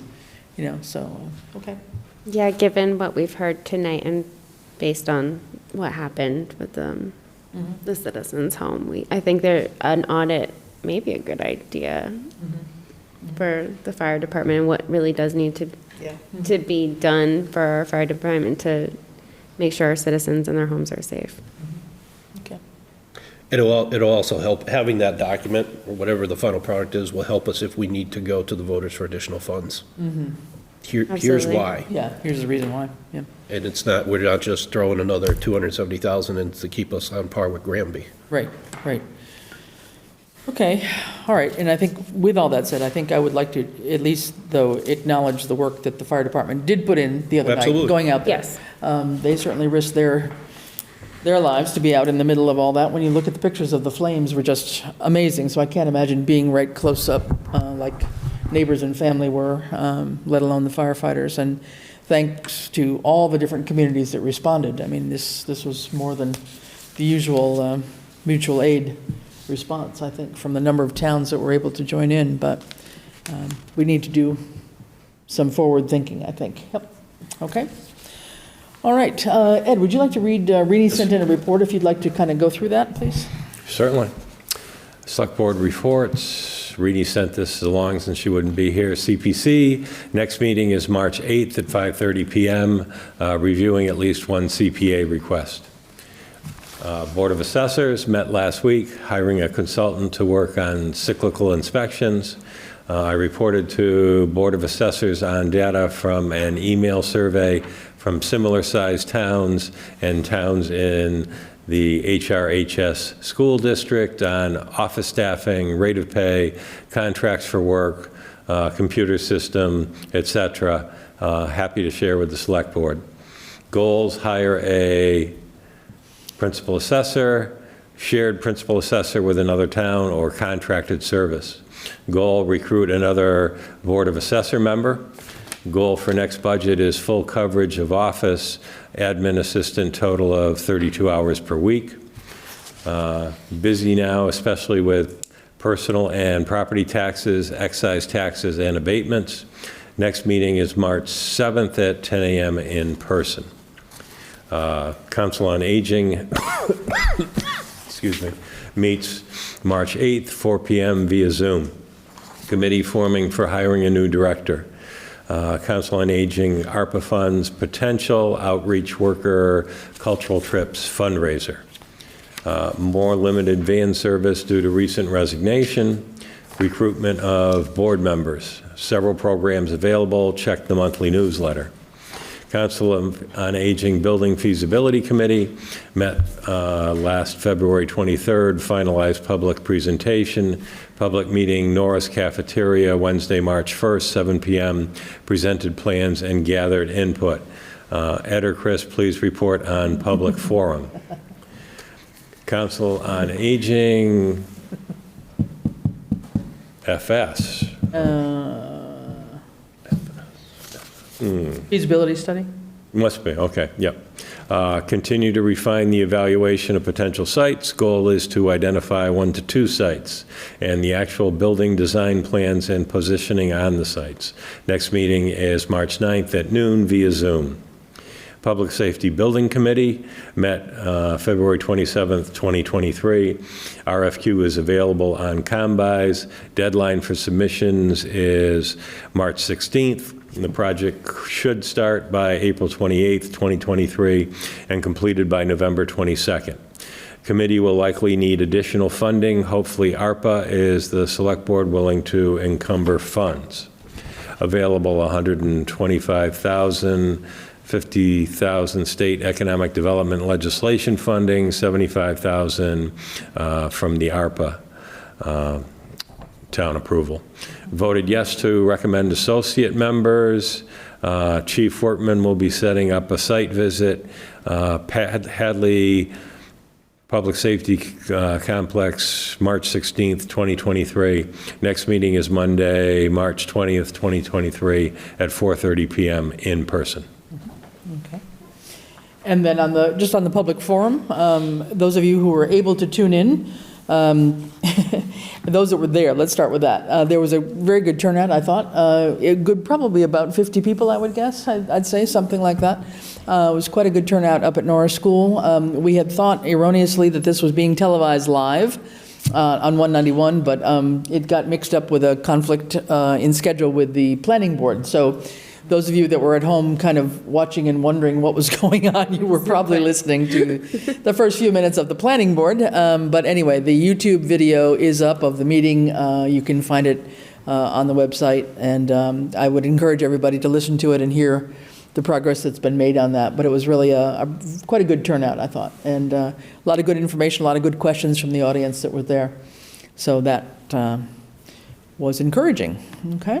And I just wanted to add Yeah, that they could track that 47 people were watching from home. Oh, they did? Okay. Yes.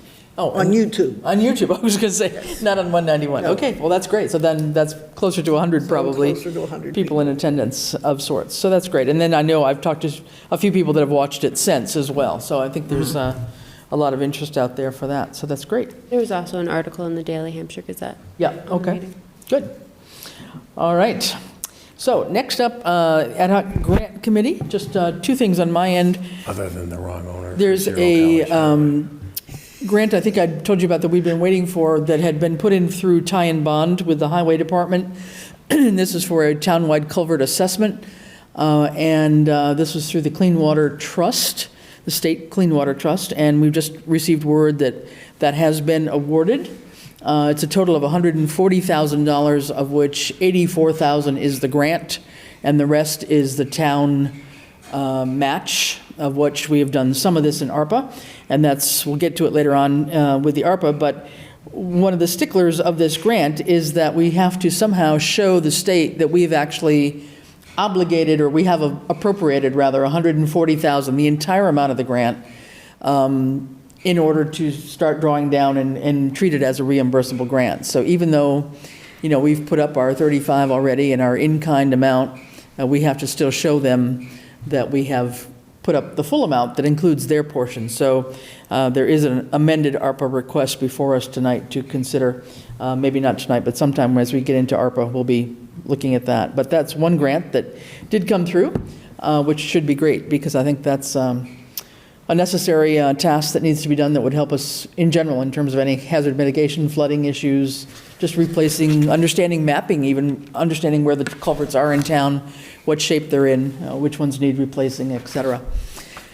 And then the second big one, and this is really, I guess, a big one, this is through the Safe Routes to School infrastructure program. And this is one that had been worked on a few months ago. We had tried a smaller grant and were not successful, just simply putting in some crosswalks and signage type things up at Pomeroy Meadow around in the school area. And very small grant by comparison, and did not receive that, but were encouraged to apply for this bigger grant. So the grant proposal ended up being a continuation essentially of the shared use path on Route 10, coming around the corner onto Pomeroy Meadow, going up to Gun Road Extension. So taking that existing sidewalk, which is about 4 feet wide, not ADA compliant, not compliant with anything as far as I know. At least in one place, there's a telephone pole right in the middle of it, a utility pole right in the middle of it. So it's definitely not what's deemed appropriate, shall we say, for encouraging kids to walk or bike to school. And so this would be, the idea would be to extend that shared use path all the way up to Gun Road Extension and put in probably some stoplight, flashing light crosswalks. We'll see what comes of that. We had talked about maybe trying to figure out ways to take the queue line off Pomeroy Meadow Road too, and that's still to be determined. But anyway, this was a grant that we worked on. Randall spent a lot of time trying to work out a budget that would make any sense, and we put in a budget for $1.2 million, and so far they're not shying away on it. We are in the running, and they are looking like it's very favorable, and there's going to be a team from DOT coming out sometime probably before the end of March. So in a couple weeks, there's going to be a team coming out to do a walkthrough, and these are all engineer types that really will say, hey, yeah, we like this idea, but no, you can't do that. You know, we think you need to do this, and they really kind of shape the final look of the project. And so working together with, Highway Department and the school in particular, police, we'll be taking a walk through and see what that looks like. But it's looking extremely positive that we may have this grant. And this would be a long project. It would be a 5-year project, nothing quick.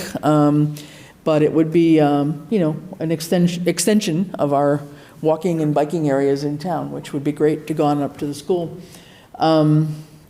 One of the things that I think I would like to do, and unless anybody has any objections, I would like to kind of get ahead of this a little bit. I think it would be important to write a letter to the houses that are along that stretch of Pomeroy Meadow Road from from the post office up to the school, especially on that right-hand side. I don't know about the left-hand side, but at least on that right-hand side, just to alert them that, this is a possibility. There's going to be some people coming around from DOT, in the next couple of weeks, walking around on the sidewalk and near their property, just so that they're aware of what's going on. So if nobody has any objections, I'd like to just kind of go ahead and do that, and I'll get the street list from Lucy or something to figure out who lives where and do that and get those out so that people aren't surprised by what seems like a flock of people from DOT that's going to descend upon the town. I don't know. Ed? Yeah, we might actually I might look to get an abutters list from the assessor's office, but would you like to tell them the real shocker of the whole meeting? The shocker of the meeting? Of what they added to the $1.2 million request? Yeah, they thought we didn't add enough. They thought our budget was shy. What's the match on this one? Nothing. Oh, okay. We'll take it. Nada. To this point, we have not been told there's any match at all. Yeah, they thought that our funding was probably, a little low on what we were asking for. So they've upped it to 1.9. So okay. So we'll see if they really hold to it. Now, again, this is all, it's, pretty amazing, frankly. I mean, I think we were all a little bit, blown away when this news came across. But on the Zoom meeting, there was a whole bunch of the DOT people on the Zoom meeting, saying, yeah, no, we like this idea, but we want to take a look at this idea of your, the queue line, and all that kind of stuff, and, just understand what the real problems are. And, they will come out and eyeball it and do a couple-hour walkthrough and then go back and do their own real designs and see what really is true. But You need to make sure they come out between 2:30 and 3 o'clock. exactly. No, it's set. They've put out, they're planning on 2:30.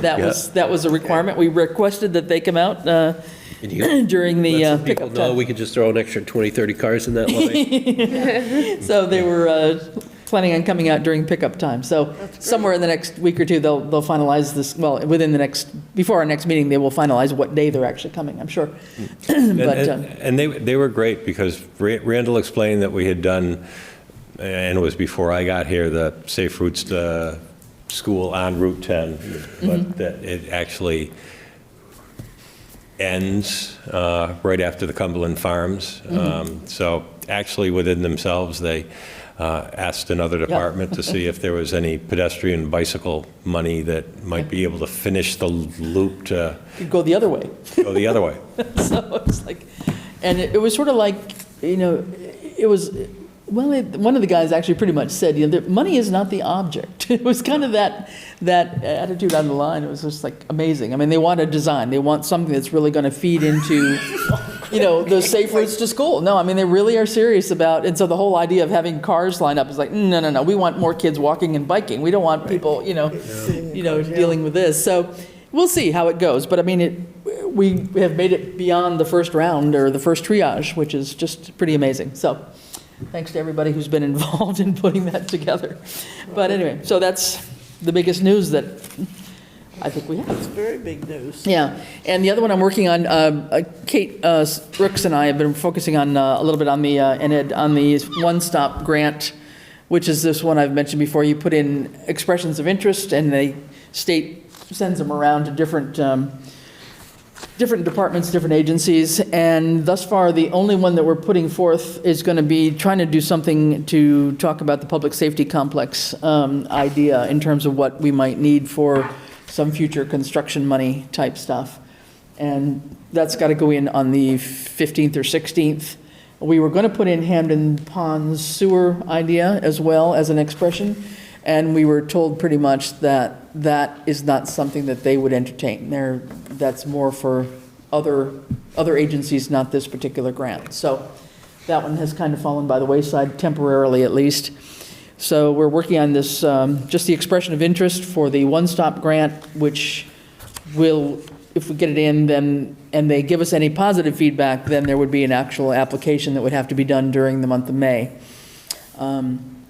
Lastly, we had gotten, and I think this was in between, right? This was in between our meetings. I'm confused now that we postponed our meeting with the snow day there. But I think this came in between time.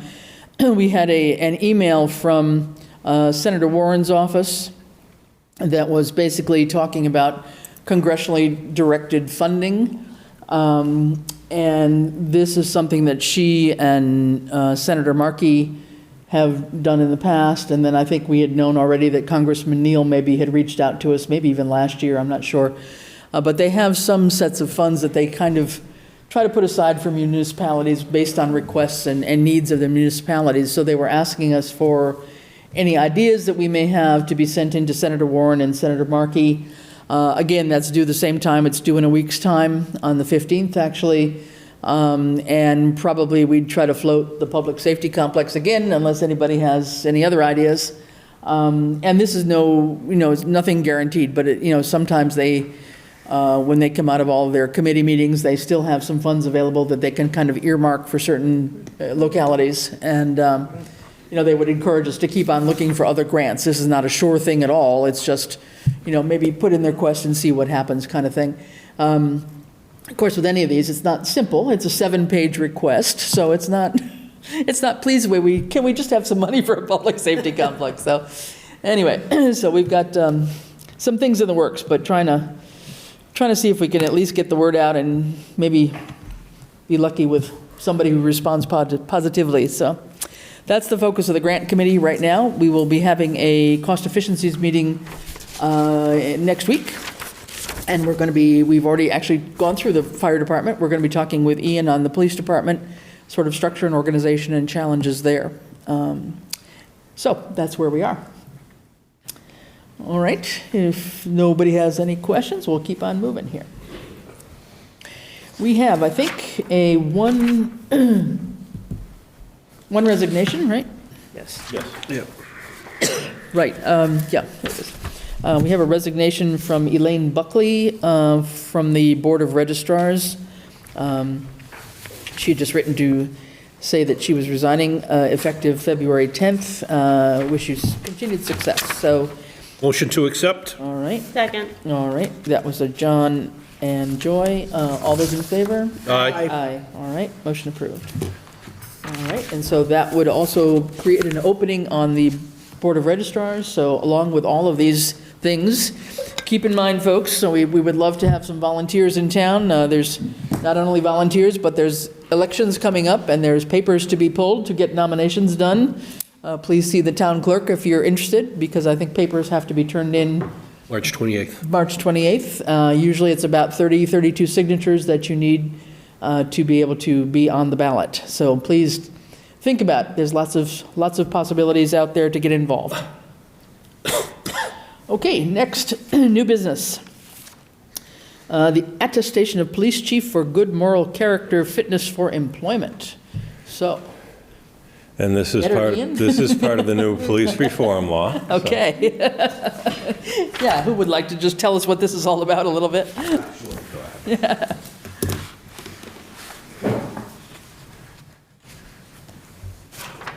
So part of the reform law is the certification of police officers. So every 3 years they get certified. And my name falls in the alphabet for this fiscal year. Okay, So I obviously can't do it myself, so it has to go to the appointing I authority. see. Okay, so we just have a paper to fill out and sign, is that? That's it. That's it. Then I email it to them. Yeah, all right. Okay, do we need to actually? Discussion? Yeah, go ahead. Well, I mean, to the best of your knowledge, has the agency provided all required documents? Who can make that assertion to us? I can. Have we? I'm assuming there are none. There are none other than this. I can.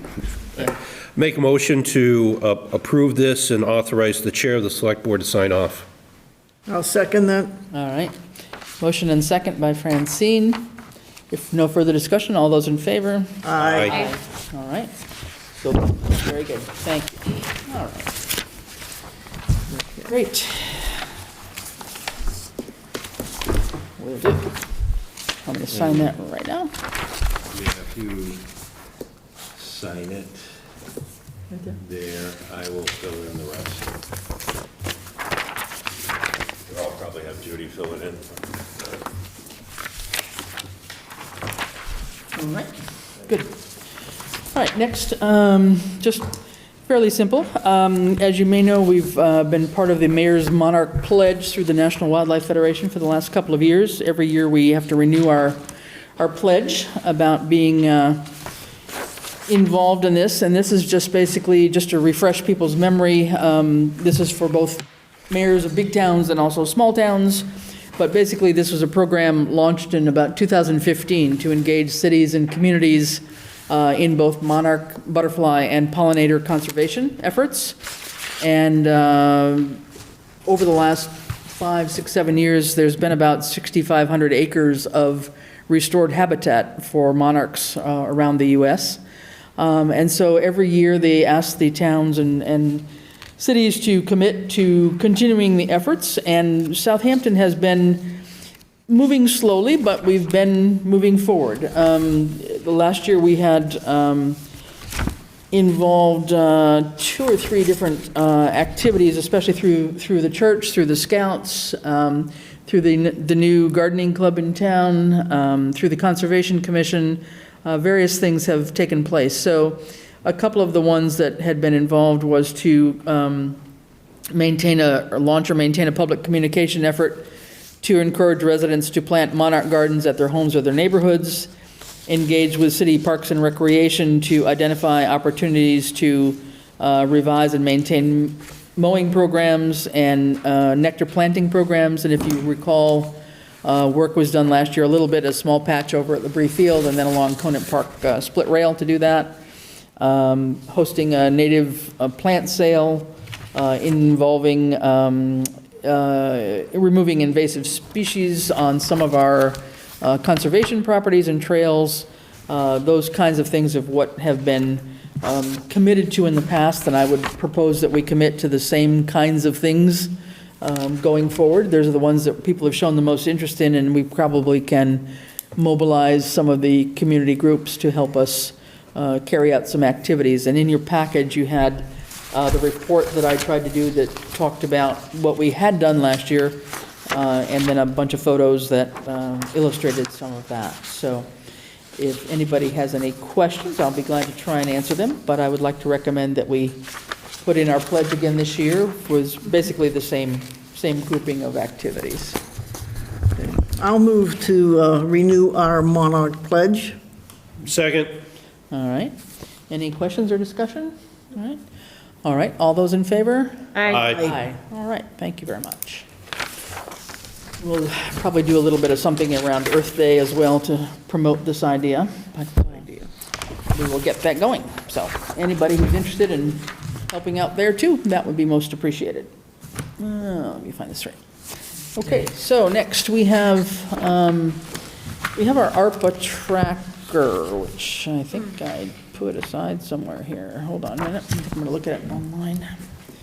So we have 3 or 4 things on the ARPA list, and I don't know what people's thinking is for tonight. We have on the list, if you have your ARPA tracker, we have 2 that came in I guess, toward last meeting. So one from the school, Norris Elementary, to continue on with their neurodiversity program with, if I'm not correct, am I correct, it's a half-time position for special ed and? When, there was a little confusion way back when this all started. Right. And Norris thought it was limited on the timing, so we only asked for 1.5 school years. We've got 18 months, right? This is to ask for the other 6 months to make it a full 2-year. Okay. I think I thought it went further than that, though. It looks like it, well, we'll get into that. Right. There's 2. There's one for FY '24 and 25. And then 25's in there as well.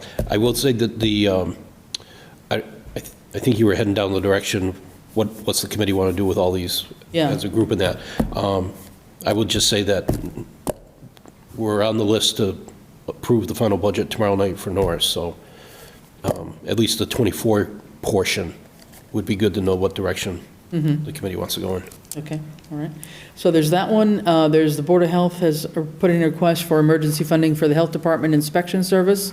So this is basically a continuation of the health agent work that's being done.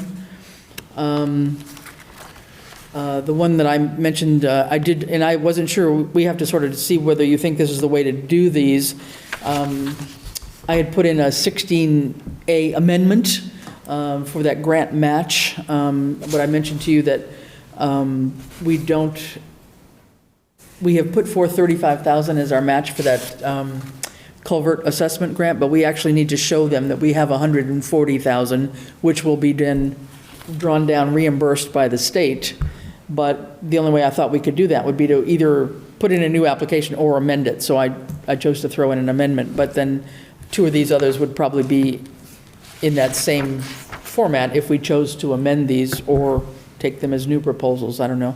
But anyway, that's another one. So that would be having to obligate $104,000 because we already have $35,000 in place. And then another one came in today from the Canal Bowling Lanes for replacement of their outdoor signage, basically. So we've got those 4 in that are new since our last meeting. And we have still the 2 that were pending. So we have the financial software system replacement that's still pending. We need to shout on that one by the end of the month, Ed. Can we do that? Make a decision on which company we're going to go with? I thought we already did. Yep. Yeah. I thought we already did. No, there's 2 companies that they're still debating which one to go through. It's actually 3 now. Is it 3? Okay.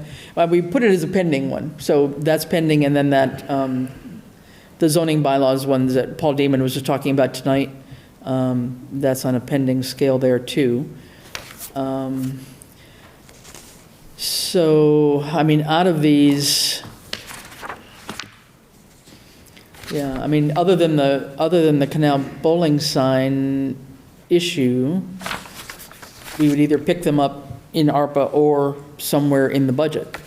So some of this could wait till we got through Thursday night's meeting too with a budget discussion, or I don't know. Could we take them one by one, just have a little conversation, see if anything goes anywhere? Why don't we do that? So where would you like to start? Pick on one. I think the first one in my file is something signed by Paul, but I'm missing the first page on it. Okay. That was this notion of the... Looks like the old invoice of 2,962, which is the 3 that we have. And I think we'd rounded it out to 3,000 as a request. Right. So what's the additional ask? Well, or it was, I thought I had understood it at one point in time, and now I don't know that I do, in terms of how this is additional, why this is additional to what had already been done. But The 15,000 I thought was for the consultant. Yeah, the consultant is one thing, to work on the zoning bylaws, that's a separate thing. Right. But I'm talking about in the original invoice from E360. From E360. You know, where there was a miscommunication about whether zoning bylaws were put into that, and we certainly paid for that, so I believe they were, but I don't know where the swap out happened. But anyway, there's 3,000, it's not, That's the item that's on hold. Right. it's been on hold, it came in January or sometimes, Okay. it's been on hold for a while, so we probably ought to just, chomp down on Oh, that. so, all right, so it's not, he's not asking for more money than we've already technically just earmarked, Right, waiting for supporting documents? That's why we put it on hold? Yeah, we weren't understanding why he was needing that, because he's got it 15,000 for a consultant, but Yep. that's a separate thing. And then we had understood that the original contract with this E360 folks included not only general bylaws, but zoning bylaws, which Paul wasn't maybe aware of, but it is, to my knowledge, some $6,000 that we put in that contract did include that. And so this is maybe, Do we have the original contract? I think I do have it. Yeah, I'm not sure what was originally submitted and then what was subsequently submitted that the company views perhaps as requiring extra effort on their Yeah. part, so now they want to bill us after the fact. Right. It's not, as Chris said, it's not clear.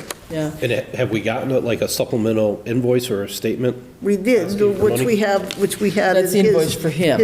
We have a change order. It's here. Right, and so that change order thing for the Makes 2 or it 3,000. sound like they're changing the terms of the original contract. Which, and it doesn't say much, I mean, all I've got In is the a ARPA sig- package. is a signature page that Lucy had signed, which is, the codification project price was $4,900, and then including the groundwater protection regulation and zoning bylaw in the scope of this project was another $2,000. So that was part of the deal. So we put out $6,495 to get this project off the ground, which is where we're in the middle of all that right now, almost final.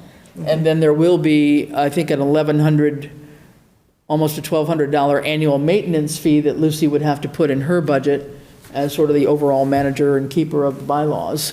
And that would be just, keeping things current. If something changed in an MGL, they would notify us and say, hey, you've got to go back and revise this, or whatever.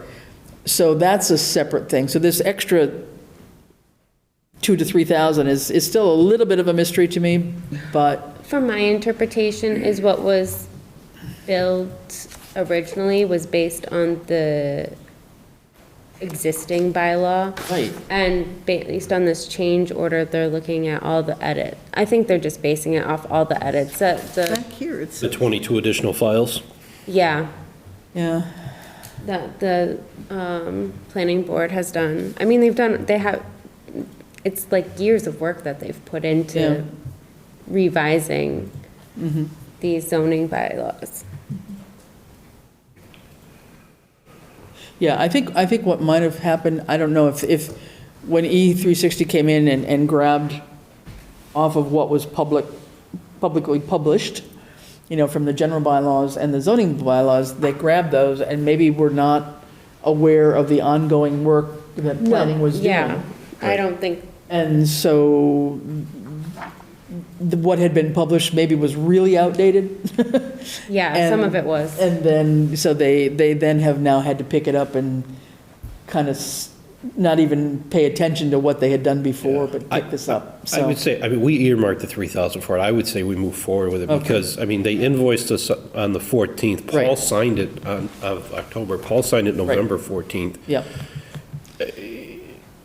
Yeah. Okay, so do we have a motion you want to have I'll make a motion regarding to this one? release the $3,000 of ARPA money to cover this expense. I'll second. seconded. All right. All those in favor? Aye. No opposed? Okay, we'll pass that one. That's fine. So with that, because that's going to create an issue Yeah. on that one, the ARPA tracker, Yeah. maybe we need to add another column between committed and discussion. Because like that particular one, we're not going to spend the full amount. Right, the invoice is $2,962. We just authorized $3,000, so we know there's going to be $38. $38 is $38, but of all these other things, is there going to be any residual later on that we might be able to reappropriate? Maybe, so far not seeing it, but we'll have an ARPA final, financial report at the end of the month, see how people are spending down on things. Is that the one list of the POs? Yeah, the one that Okay. Bradley does Yep, that that's shows fine. Yep. how the POs match to the projects. And I'm good. We'll have that at that point in time, so I don't think we know all of that yet. Some of them haven't spent a whole lot yet, they're kind of getting going, some of them, some of the projects, but some have gotten farther. I'm going to just find my decision tracker here, yeah, okay. I just don't want to find ourselves in the middle of fiscal year '24. Right. And like I'm just picking it out because it's right here in front of me, the Sure. $100,000 for the old town hall. If we haven't taken any steps to move forward with that, then that money just needs to be Yeah, reappropriated. no, we have, there's a statement of work that's been done. Oh, yeah, no, I All that stuff, I went to the yeah. center of the page. Oh, yeah, okay. Just to pick one, but. Yeah, okay. Yeah, let me just take a quick look here. Okay, so if I pull this one back in, let me get on my tracker here for a minute. The one thing I did do the other day, if you look on, hang on, if we find the tracker, I think I did this update. I was intending to. Yeah, so for, down in this category 7, the last category, the classification compensation plan, we had, I think, 32,000 in there, and then Ed managed to get a community compact grant for that, but we voted to pull that back out, but hold 2,000 in there, so that reflects that. So we've recouped 30,000 on that one, and that shows, that should be carrying through in my budget. I would want to double check my math formulas here, but I think it's calculating through okay. And then I just want to see where this one is, and I can put that one in right now. Gosh, hold on. It's the last item on Yeah, so category it was 6. 3,000 that we were putting in, right? Yep. Okay, so if I do that, that should get us down. Okay, I think I did that. And then we have, we still have the, Ed, do you think the 128 placeholder for financial software is in the ballpark? That's, well, if we chose, that's the worst-case scenario. It would actually be 132 because we have to buy out Point for their information too. But that is the worst-case scenario. And can I ask a favor of the Select Board, please? And I know we're in the middle of the ARPA, but would the Select Board consider moving forward to personal change forms for Ryan Holmes? Oh, so sorry. that the chief can leave. I get nervous when there's people in the room with guns. This is a very productive time. Yeah, I think he's really enjoying his time here. If you want to stay, fine. But I appreciate it, yes. it's like his quiet time, you know, he comes to select board here, I don't know. He takes the policy down. Oh, my goodness, yeah, really. I'll make a motion to go out of order, take up PCF Ryan All right, Holmes, let's- police full-time benefits, self-demotion, to patrol from sergeant at $28.83 per hour, fully benefited, I'll second. effective whatever date it's listed on the form. Okay, so motion by John, seconded by Joy. If no discussion? Okay, all those in favor? Aye. Aye.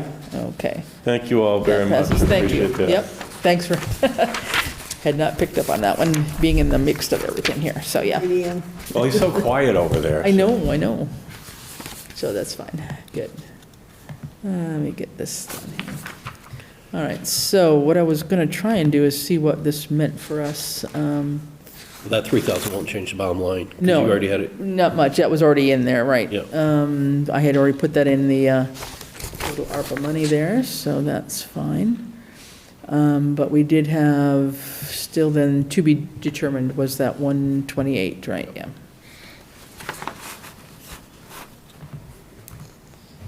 So, okay. Anyway, so we have that. We've got the other requests, so, Next would be Norris. yeah, Norris and Board of Health are the two that came in around the same time, yep. And might I make a suggestion to the board on Norris? since actually if they knew better, they would have put in for all of fiscal year Right. 24. So I might suggest that the board entertain the fiscal year 24 completion of that neurodiversity program, which, if my numbers are right, would be $82,097. Yep. Yeah, let me just, And then just set aside fiscal year 25's ask for future Now. consideration. yeah, and that would be, I would be I will make that so motion. amendable to that idea, as someone says here, yeah. And just, Motion to approve the Norris request for the 6 months of fiscal year 24 totaling 2,097 I have? 82,097, right, okay. and to set aside fiscal year 25 for further action down the road. Okay, all right. So we have a motion, John, a second? I'll second. Francine, second? Okay, and just to clarify, these are all half-time positions, is that right? The way, They're this- full-time people. The initial ARPA covered the first half of the year, and then we had to find the money. right, but for the I'm looking at the .5 5. FTE and. Oh, yeah. Yeah, that's what they're meaning Yep. there. Because one of them said 5.0, which I was confused at. FTE, but I think they meant some. Yeah, yeah, because 0.5. special So ed these teacher. are basically, yeah, okay. Yep. So this would cover the behavioral specialist, the special ed teacher, And the para. and the paraprofessional, right? Yeah, okay. All right, so I think we have John and Francine. If no discussion, all those in favor? Aye. Okay, great. All righty. Okay, and then we will table the 25 requests till later on, see where we're coming out with any funding here. All right, next one we've got is Board of Health for $30,000. This was for the continuation of the inspection services. My question is, on that, are those funds needed for the 24 budget, or are they needed currently? 24 budget, and they are also in their budget request. This is an alternate, so I'd probably suggest holding on this one. I'd like to take it up when we're looking at the whole. Okay. On Thursday. We'll be looking at the budgets on Yeah, on Thursday, Thursday. everybody's requests coming in. Yeah. So they've got it in both places, which I think was smart to try to ask one way or another. Let's take a look at that when we get into our budget requesting on next time around, yeah. That sounds fine. All right, what else we got now? We've got the Canal Bowling Lanes one that just came in, and the grant match one. Those are the only other two that we have. Let me just find this one right. So the grant match one is time sensitive, isn't it? It's got to be done within the next month or so. It's not crucial for tonight, but yes, it does need to get done somehow. It would have to, I mean, if we didn't do it here, I don't know where we would find the money to show that town has the full appropriation. So if we, could we just talk this through? So I understand we have to show the allocation or the appropriation, and then we'll get the money back reimbursed. But what happens when that money comes back to us?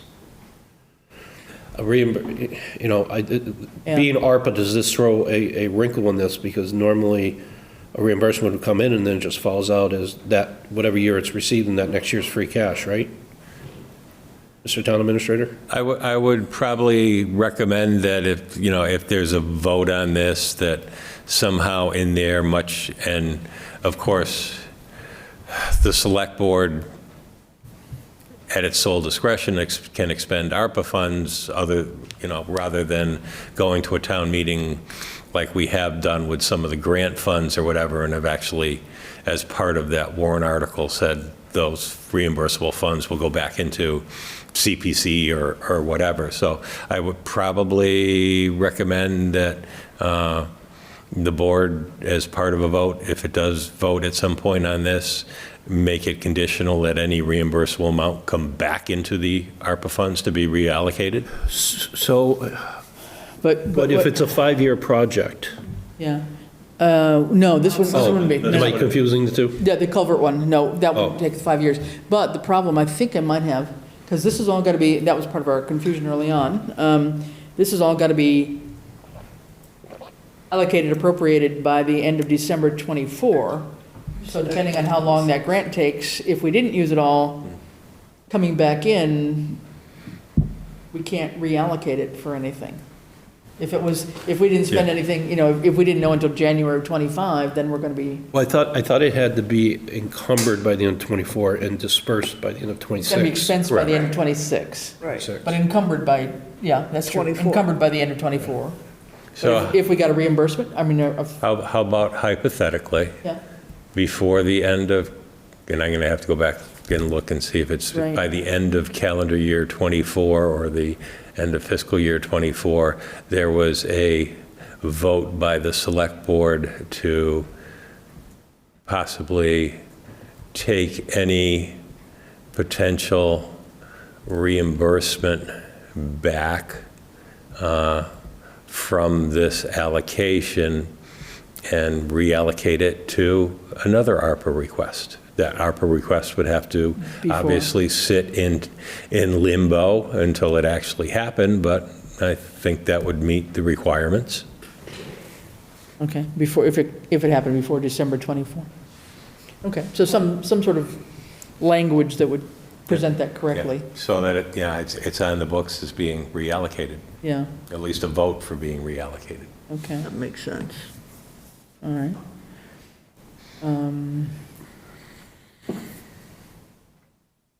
Okay.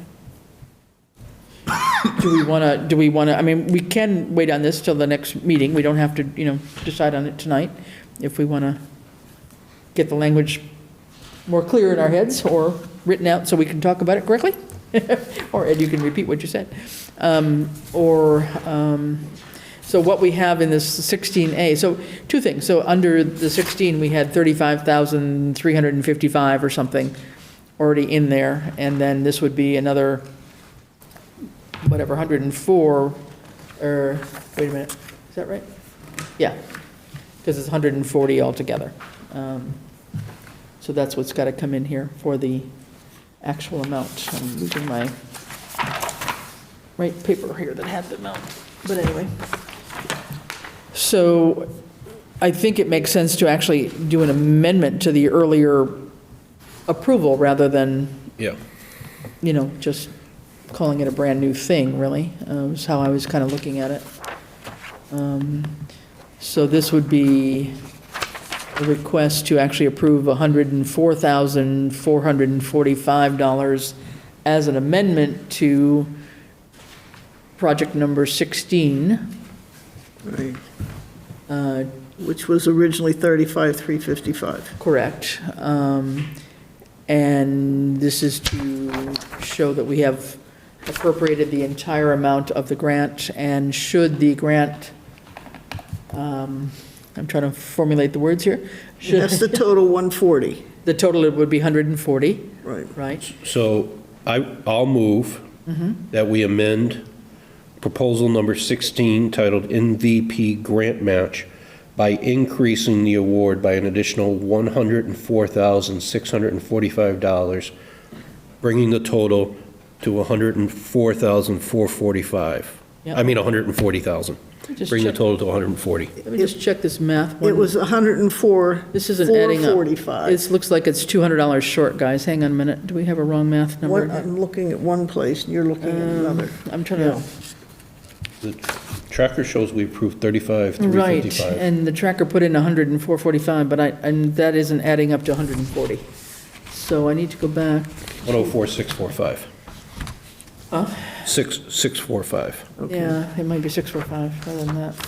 So they amend number 16, MVP grant match, by increasing the award by an additional $104,645, Okay. bringing the total award to $140,000 for reimbursement. Any funds reimbursed within that line item to be returned to the ARPA for future allocation, if permittable. If that occurs before December If 2024. 2024, by the end of December 2024, Yes. could be reallocated to another ARPA Yep. project. All right, I'll second that. Does that make sense? Okay? We kind of know what we're talking about here? All right. John and Francine second? Okay. All in favor? Aye. Aye. Okay. And then the last one, I believe, that came in today. Is that in our packets? It got sent around in your email today from Judy. It Yeah. came in after the, After the, Agenda was yeah, set. it came around as an email. Yeah. and I have told Lisa that it would be on the last meeting of the month to be taken up as a request. Well, yeah. So it's up to you guys. We could wait till the end of the month and see if there's any more that come in with it, rather than taking it up tonight. We've got to go back to the Board of Health one anyway. Because it did come in late, but I wanted just you guys to know that there was another one in. So this makes a total of, well, essentially 40 of them altogether, really, pretty much. Okay. So is our pleasure to wait on the Canal Bowling Lanes one for now? And come back to it later, or pick it up? We're tonight? expecting more. Well, Yeah. money's, yeah, and I'm not gonna pronounce myself tonight here. When we meet on Tuesday, I will have double verified my figures in the decision tracker to know how much we've actually obligated here. So then we'll really know what the balance is. Then we'll really know what the balance is. Okay. Okay. I don't want to kind of do that So at the same time. why don't we wait and do it all? Okay, we'll wait on that Next one until, in all fairness, it came in after the package, so it wouldn't have normally been. Yes, and this is one part of a request, and she's got other ones because she asked what the deadlines were. So she intends to get any other portion of a request into us by whatever that Wednesday at noon is. Okay. Before the 28th. All right, so we'll hold off on this one then, that's fine. Okay, so that gets us down there. We're probably, we're chugging down the funds, no doubt about it. So just for anybody who's interested, both the ARPA tracker and the decision tracker up until tonight's meeting, so anything before tonight is up on our website under the it's on the select board page. On the select board page, yes. So if anybody wants to take a look at all these things that we've been talking about and approving, they are visible for you, okay? All right, sounds good. Thank you much. Moving on to the Select Board Annual Policy Review. So we've had a few that we had cleared. We had some that were posted pending approval, right? There are 5 here that have cleared their 10 days, and if the select board would like, they can actually vote to approve them tonight. I vote to approve buying recycled 8/22/2017 as amended. Also driveway regulation 10/17/2017 amendment. Highway public way permit 10/27/2017 amendment. Highway curb cut permit amended. And emergency weather 8/22/2017 amended as a package. Okay, Second. all right. John and Joy. Okay, any comments? If not, all those in favor? Aye. Aye. Okay. Then there are 3 in here as drafts to be discussed, to maybe move into being posted for the 10-day waiting period. Which ones are those? The highway That's the fuel last 3. The highway, efficiency. well, I haven't been able to meet with Randall because he worked 72 Yeah. hours plowing and sanding last week. Oh, So forget boo. that one. The fuel efficiency and the traffic control regulation. Right. And I will get the fuel efficiency one for the next meeting. I'm working on that one. It's just a little confusing tying it in with our green communities requirements here, but I'm making headway on that one. So I will get that to us for next time. So the traffic control regulations is one to be looked at. But before we get there, the other ones that I think we talked about that still need to be posted, right? Yes, the ones in the They're middle. posted, we're waiting. Currently posting. Yeah, where they're currently posted. The alcohol policy, the procedures for dog hearings, special municipal employee, purchase orders, free cash, and proposed procedures and policies and regulations for the select board. Those we've already gone through and are at some level of clearance and should be. Yes, my original intent was not to confuse anybody, and I was going to actually post those that are in the middle last Tuesday or Wednesday. with the intent of being ready for the 14th. Mhm. And of course, the way the week went, or I didn't do that. Okay, all right. So those we know are, we've at least gotten through them. So we really have, we're down to 3 right now, of which we have 1 in front of us tonight. So let's just take a look at the traffic control one. Is there anything that anybody saw? The one thing that I guess I was wondering about was whether or not, and it wasn't in here, I don't think, but anything about being in a school zone. I know we had talked about trying to figure out whether we could Exempt it? under the traffic I don't control know. regulations. I don't see anything about, anything related to school zone or No. whatever. Now, on these. Would that fall under a municipal policy, or would that fall under Mass General Law, school zone? Well, in terms of. What we have done here is Talking about parking. generally when traffic regulations come along, they are voted by the select board or a town or city council to be put into place. In this particular case, rather than having particular, whether they were no parking signs, whether they were taxi-free zone signs, or any regulations like that, the town under this policy kind of came up with a blanket. So some of those things didn't have to come back individually. So it could be a place if we wanted to actually define a school zone, or just put into place some wording for a school zone, that it could be added to this policy. It could be item E, that's where it would fit, under 3E. Yeah, I think it's worth. Just seems like as we're doing this, we ought to think about that too. I don't know. Yeah, it makes some sense. Yeah, it does. Well, I'm in favor of it, but I'm not in favor of limiting the offense to $50 for a civil violation for speeding through Norris.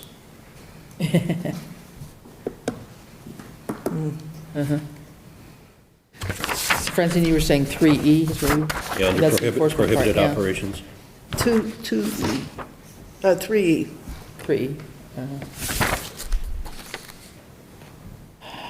Well, you could put a different fine in there. Well, it just says it's $50 unless it says something different. So under E, I would put it at $1,000. Yeah. Let's see the crawl. Well, or I wonder, would we have to define school zone in the definitions part? Right. Would be one thing. Would that have to be done? We would No. have to get Ian involved. Within I so many. My guess is school zone is defined by MGL. I think it is. Like letter C up there on top where it references the section. Right. And that might, I think it probably is, and it probably, I guess I'm wondering if it covers, this is one of the things we were talking about with the grant. Well, what it doesn't do Doesn't is cover define where where it the is. within definition town, of the yeah. school zone. Yeah. You know, like 20 Pomeroy Meadow Road to, I don't know, 42 Pomeroy Meadow Road. Well, there's signage there that says it's in 200 the feet school zone and then it before the ends. property line of Norris School, Yeah. 200 feet after, something like that. There who- is, there within is, the- who has the A on this? Or who has the R? Rini was working on this one. Okay. Let me see what I can come up with for the next Yeah, meeting. because I think, Well, for we Tuesday's meeting. we haven't defined, it just seems like an opportunity to define it, especially as we're going to be talking about doing anything with schools and grants. It might behoove us to have something On the books, I think it would, On the books, yes. Right. just offhand. So we table that, refer I back think to we'll Rainey to. table that one, then we'll come back with clarification. actually all 3 of these for the next meeting. Yeah. One thing I'm going to suggest, Ed, on these 2, the public ways permit for permit to open a public way and the curb cut. I want to hold off on signing these. The fee thing? Right, because these tie into the actual fees for the highway, so I'm going to shoot you those back down. Even though Joyce signed them, it's okay, let's not anybody else sign those. And then, what else here? We got these. Thanks, Joy. I think the policy itself is okay, it's just that permit fee was, that may change. Right, you brought that up to me today, and I had totally missed it. That might change, that's all. So I think we got 3 things here, just if you want to sign off on those guys, that takes care of that. So we'll come back next time with, back on this one, and then the other 2 that are remaining, and that should tidy those up. And just a question, we had brought up briefly the idea of the investment policy. Do we want to do something with that? It was done, what was it, 3 years ago, maybe? I think it was, on our listing here, I'm forgetting offhand. Do we want to come back around with that? We had talked about maybe having some clearer information, and it doesn't have to be next meeting, but sometime this month maybe, about what our investments really are. I think I had asked Jen if it was possible for Bartholomew to come in on the 14th. On the 14th? Okay. Yeah, and she did ask me if that was the case, if they're available, if any of the select board members have specific questions, if you could send them to Bartholomew beforehand. So, yeah, maybe if you have any specific questions, if you let me know by the end of the week. So I would just say I have a lot of questions, but none of them are for Bartholomew. Unless I can actually see the year-end report, which I know can't be copied rather easily, so maybe I can sign it out today and bring it back Thursday. There may be pieces, though. I can find it in my office. Okay. Yeah. Because I think Jen had showed me a couple things where, she can copy out, for example, how the CPA funds are invested, or what the returns have been on those, or she can go into certain pages of it and copy some out. I think the booklet may be a little bit onerous itself, I don't know. Well, the booklet's going to tell you, it's their report card. It's how they've had the money probably, I believe, over a decade. So that's a good period of time to see. And if in that entire period of time, it's returned less than 1%, I haven't seen the report, I don't know, then I'd say you can do better with a money market account. But I mean, that's what we really need to see as far as them. The policy that I was referring to is the policy that the treasurer has, and is that actually being followed? Because the policy that I read didn't really address general fund money. Bartholomew does not handle the investments of general fund money. They do stabilization, capitalization, potentially ARPA money Yeah, but the investment policy, when we were talking about that, we didn't know that, we'd forgotten that we had our actual investment policy, right? Which is on the books as of like 2 or 3 years ago, that talked about what the treasurer is supposed to do, I believe. It's up on our town website too. So I don't know whether that's worth just maybe handing out and just taking a look and see if we want to think about revising that at all or not. But I think unless we had some kind of document to look at, we don't even know what to ask Bartholomew. I don't feel like I do yet. So whether I don't know if they'd be available like a following meeting, if we had paperwork that we could look at for next meeting or not. I mean, I don't know what anybody else thinks, but it would be helpful to have something to have read and understand a little bit about what they've done, and then be able to ask some questions. That's that book. Yeah. That book will give you all those, and then you can ask the questions on. I think that book might be spiral bound. If it is, I just ripped one apart a couple of weeks ago, and it wasn't too difficult, and was able to scan it. So let me see if I can do that with that. No, I wasn't sure where you were going with that. Let's see. Yeah, see what that does. But we do have the policy from 2019 that talks about And was the policy ever adopted by the select board? Yes, it was. No, this is an approved policy, which we handed out a couple months. Well, okay, so it is a select board policy. It is a select board policy on our website. Yep, approved in 2014, and so that. Then that question dictates 8 years later, is that still the best policy? Because I'm assuming there's scales in there and parameters and how much you can have in equities and how much you can't, and is that still where we want to be in today's market? Yeah. Which would be a question for Bartholomew to answer. Right, yeah. You know our investment policy and where it is. Is this where you see communities of our similar size, and where have they adjusted with T-bills going the way they are? Yeah. Have you adjusted to that? It talks about, the policy talks about sort of the, the authority of the, of this, the investment instruments that the treasurer can use, from treasuries to bank accounts or CDs, et cetera. That's Unsecured bank accounts, deposits, common and preferred stock, investment funds that are listed on the legal list of legal investments, standards of care, diversification. Yeah, I believe that investment policy comes from the MCTA manual. It might. So it just talks in general about the credit risk and, the objective of investments and the ethics behind it and all that. So it's pretty well laid out. So if you haven't had a chance, or we can shoot that one back around too. I can copy it out and send it to you guys. But we'll come back around. So that's the only other one that we're aware of that maybe we might want to touch base with, and that would get us up to date on all these select board policies, I think. Okay. All right, how about, where are we? Revenue and expense reports. People have some comments and questions on those. Well, I just want to thank whoever entered the estimated revenue in here. That is not a replication of what was actually spent. Yes. There's estimated revenue in the revenue report now, is what Francine is saying. So as we look at the one that Bradley sent around, it was the Yeah. dated 2/23, so I guess it's... everything wasn't 100% based on what, yeah. Right. So this goes to December 13th, 22, is that right? Yes. Yes. Yeah. And so there's been some estimated amounts put in there. Which helps us put things in perspective. I mean, I know we're a couple of months behind here. Yeah. Well, and I think we'll have a chance on Thursday when we meet on budget stuff to, draw down on this a bit more. So that's in terms of the revenue. Was there any expense issues that people had? I think there were a couple that looked like they were maybe a bit problematic, maybe. I'm trying to remember where they were. Just in terms of the amounts that had been spent so far. I mean, here we are. This is theoretically through the end of February, pretty much through the end of February, so we're 8 months in, right? Yeah. I know it isn't much, but the revolving funds, unless that resolves itself between now and the end of the year, it's not a lot lot of money. Which ones? On the revolving fund, page 8? Yes, page 8. So when you're looking, what, at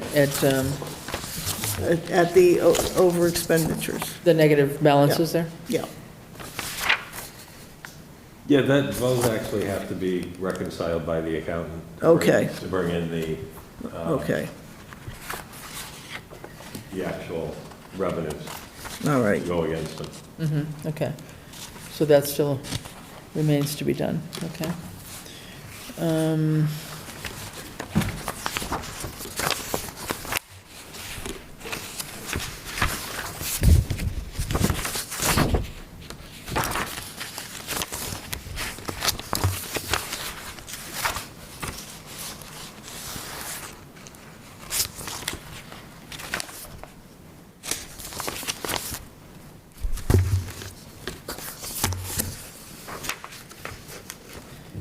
So, are we going to come back to revenue? Sure, we can, either revenue or expense, but go for revenue if you'd like, yeah. Well, just charter tuition reimbursement. We thought it was going to be 49,000. We actually got 106.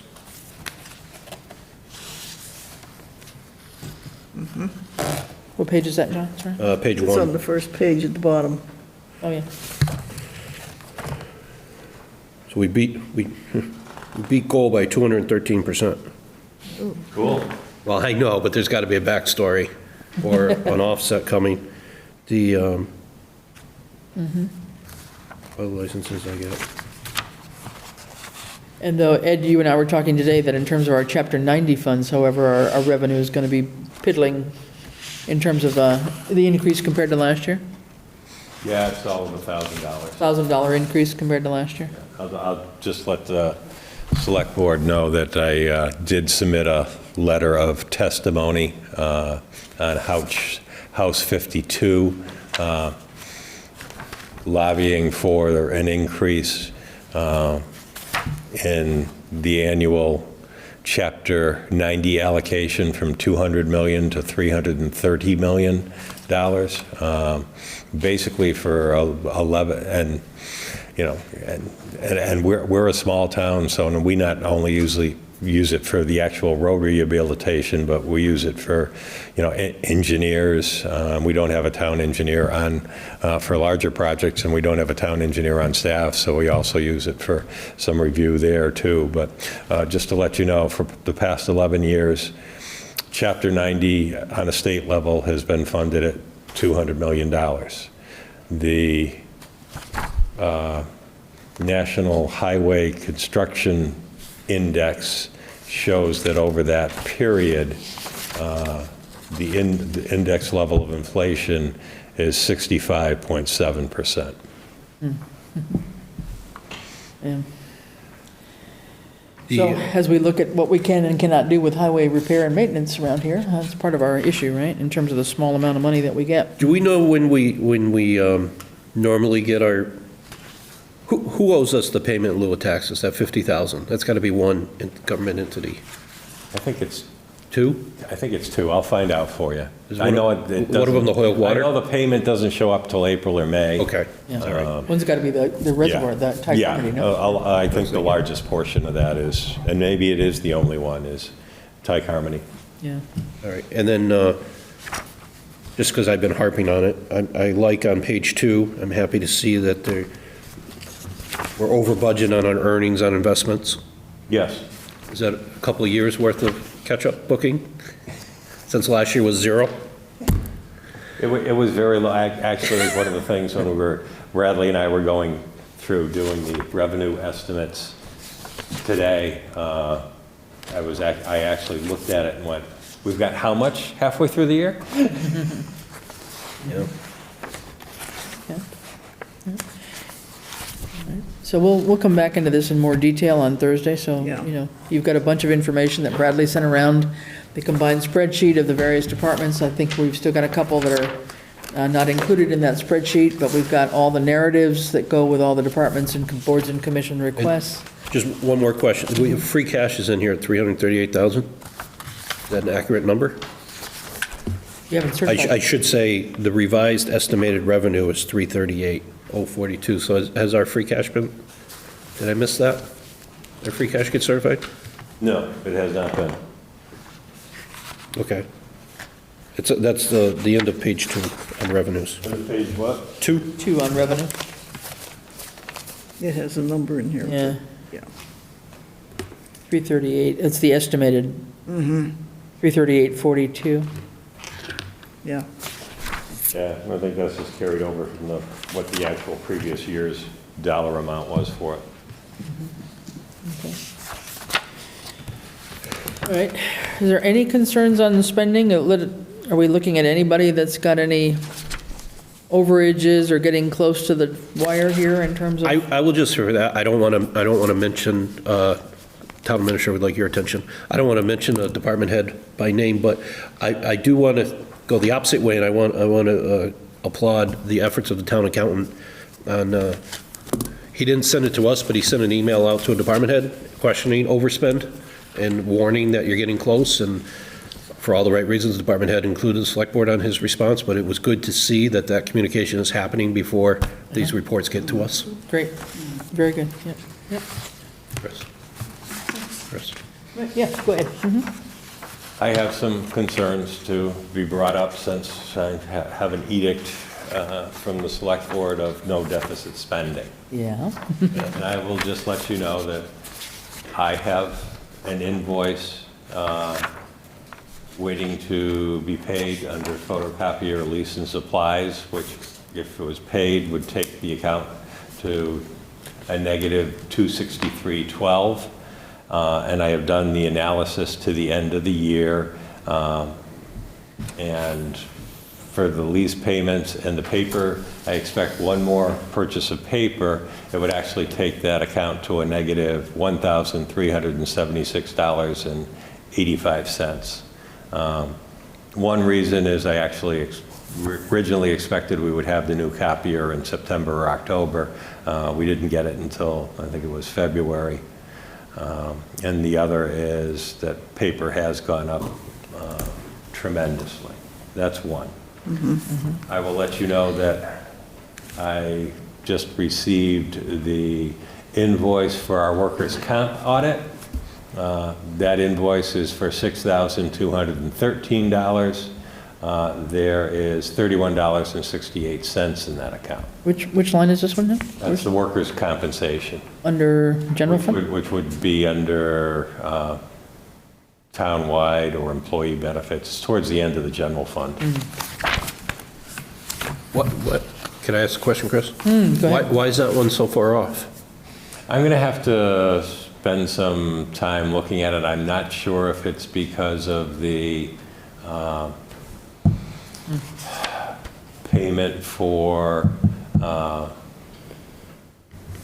that we made out of the ARPA to the employees, or if it's a combination of that and something else. So I've got 18 pages to go through in that audit. And then I will also let you know that we shut the fire EMS department off this week. They have a licensing and certification invoice sitting, which if it was paid would take the account into a negative $125. Then on ambulance expenses, there are probably about 5 or 6 sitting there. That account is currently at a, well, it would be at a negative $4,217.33 if all of those invoices were being paid. We have, there's one that when the newest ambulance was purchased, the chief purchased a 5-year support contract in there. That's now due. That in itself is, on its own, is a higher amount than what is left in the ambulance expense account. Now, I can say, at least for, I got to scramble to figure out ways to come up with funds to transfer, especially into the workers' comp line item. But I can say this, as far as the EMS portion goes, there is currently available in ambulance receipts that could be appropriated $151,000. We would have to wait till the annual town meeting to do that, but there's funds there to do that. I will also say that there is currently, which he hasn't touched because I don't think he knows it's really sitting there, there's about almost $5,000 in the EMD budget that's sitting there, that's available. So I would like to have some direction from the select board, and I'm hoping that you might say that if you come up with a way to identify areas that we can appropriate funds or transfer funds to in May, that we will let you process these invoices.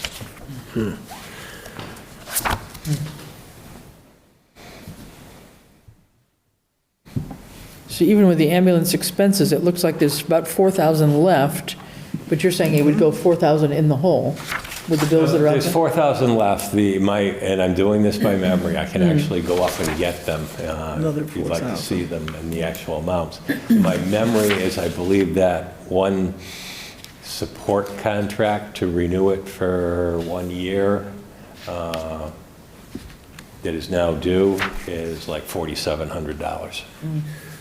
And support as far as, like, is it like an extended warranty on the vehicle, or if they have trouble with the motherboard, they can call somebody and they'll answer? Let me go find it.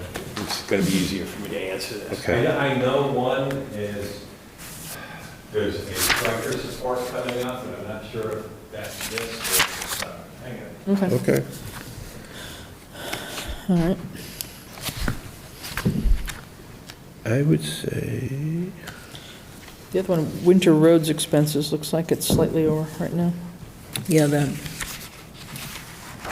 It's on page 2. Well, that's the one that can go deficit, right? Say what? Deficit, that's the one, that's the only Yeah. account that can go deficit. Right, that you can, right. So,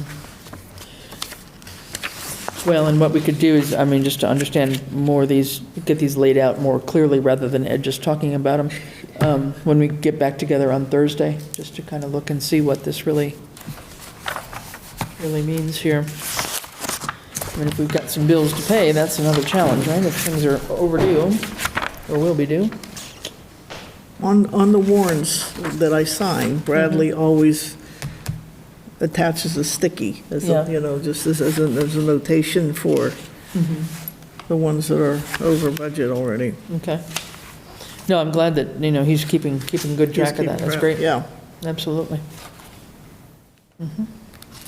Okay.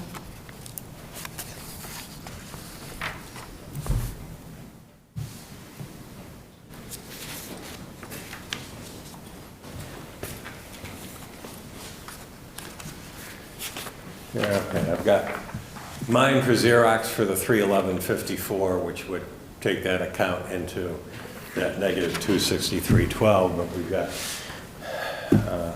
more months to come along. So EMT licensing and certification, one person is eligible for $225, and that account only has $100 available in it.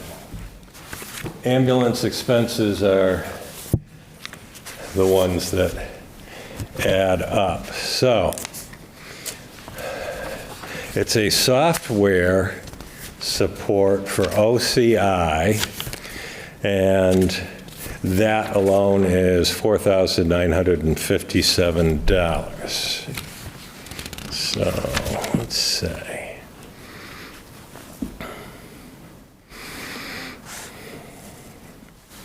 Yeah, it's AmbuPro EMS PCR. So it's software support on the ambulance for communication? Yeah, it looks like it's their EMS information.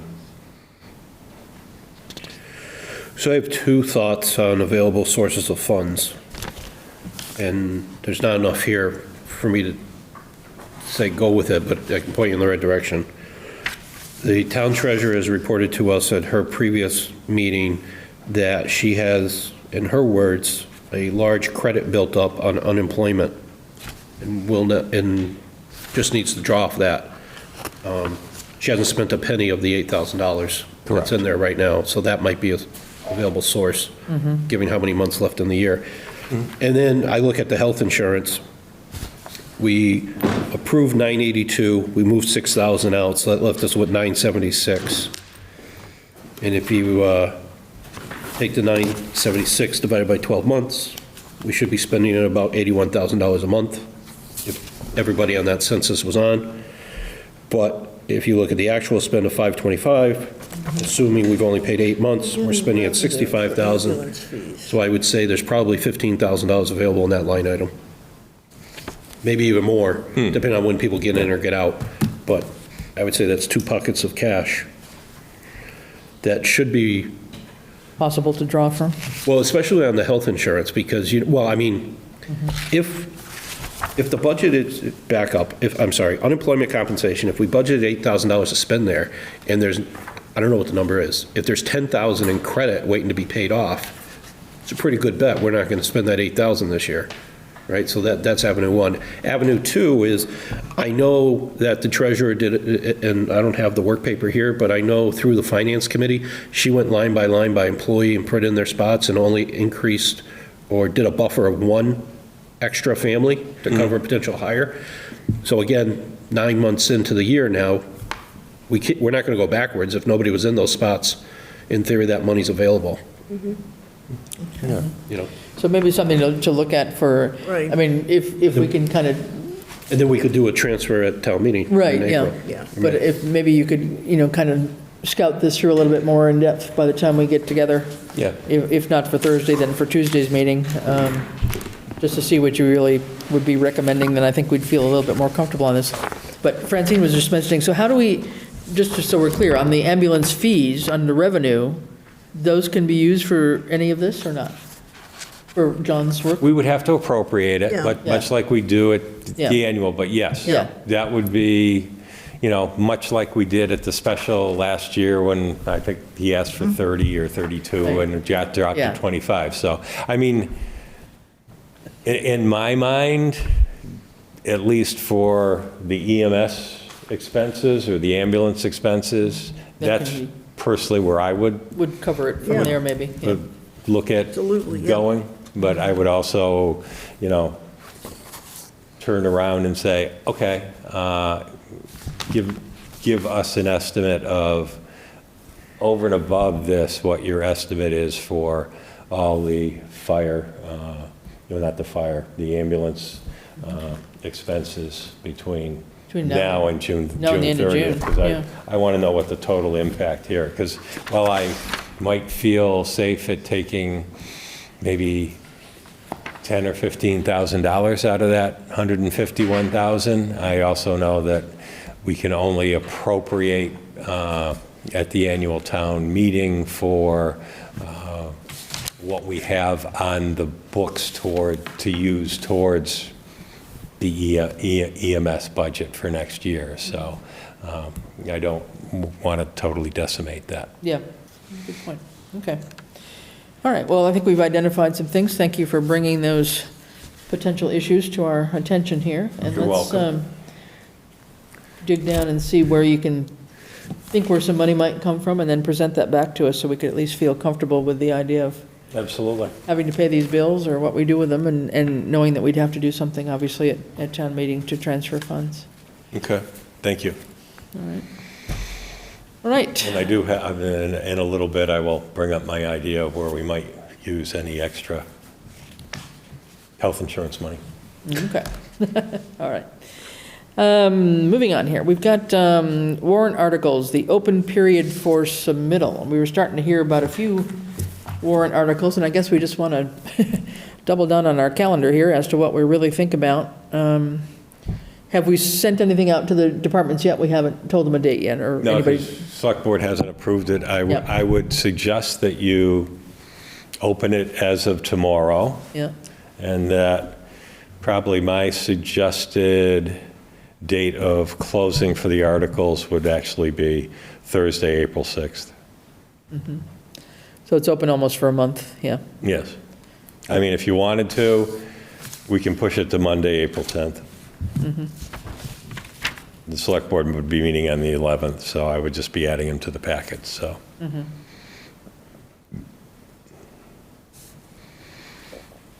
And that way they would be open for a month. Yeah, okay. We've had a couple come in, or Paul mentioned that he'd sent one in. Had he already, or? Well, he has sent me the zone change Okay. that they are recommending for Valley Road the area? parcel on the corner of College Highway and Valley.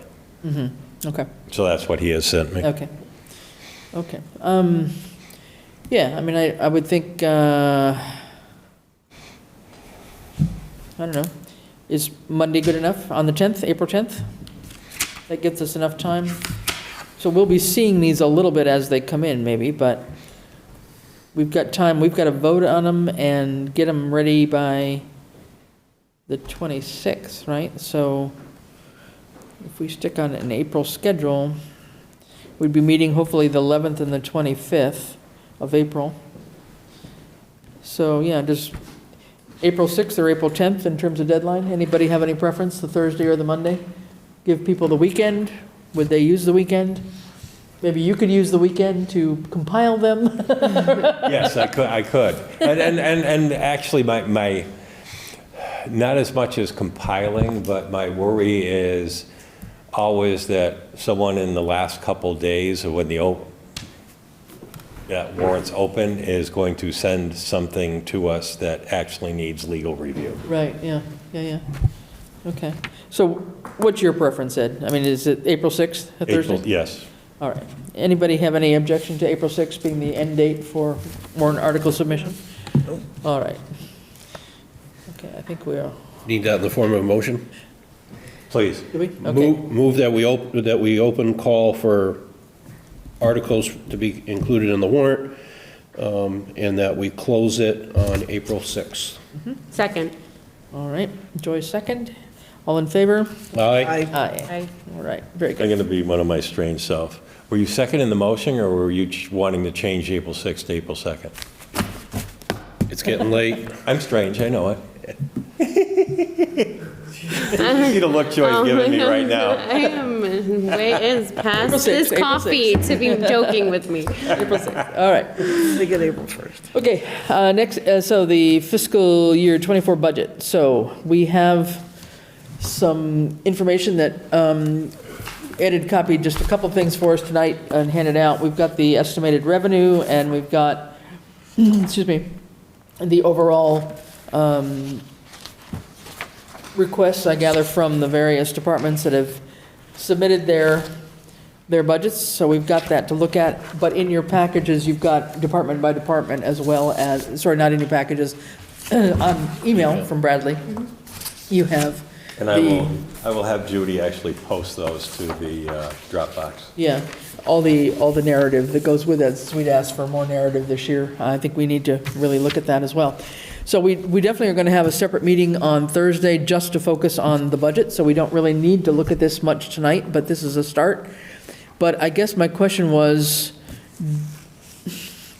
we can't, it's too late to have a joint meeting with finance for Thursday, but going forward, what would we like to see as our plan? I mean, I think if we can take this coming Thursday, 2 days from now, and really kind of dig down in terms of what people have asked, and hopefully we will have everything. And if people haven't put in their budget, well, the deadline is far past. So, Is it your thought that you want us to set aside Thursdays for the month of March just to deal with budget I only? kind of think, rather than trying to add it on to a meeting, I think it would be good to keep the next couple of Thursdays open for budget stuff, because I don't know what kind of mountain we have to climb here to really try and balance the budget, depending on all the things coming in from the schools, which are basically almost ready, and then, anything we may be missing for requests here as well. So, some of the revenue looks encouraging, but, we don't know exactly. Well,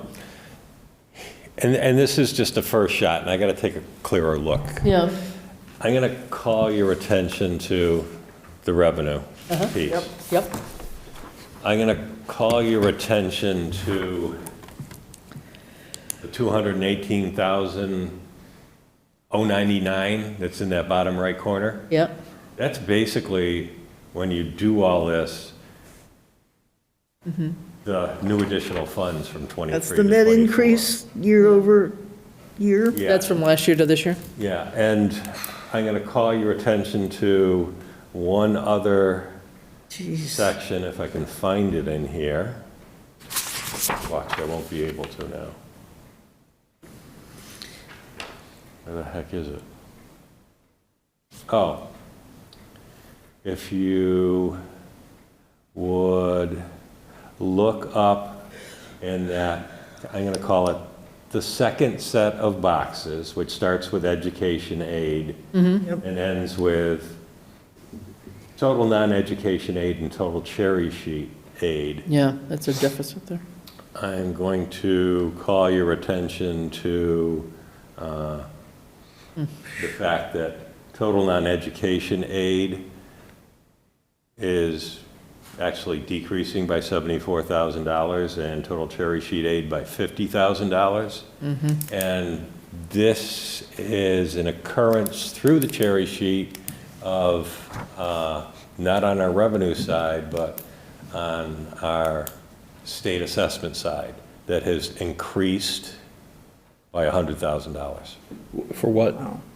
Do you know? What assessment's triggering that? I'd have to go back and take a look, to be honest with you. And are these are not yet the final revenue figures, right? These are. No. No. I mean, two things is, like I say, this is Bradley's and my first cut at it. Right. And then I was trying to teach Bradley how to actually go through it and do everything. And so I want to look at that, but also along the way, you know, will the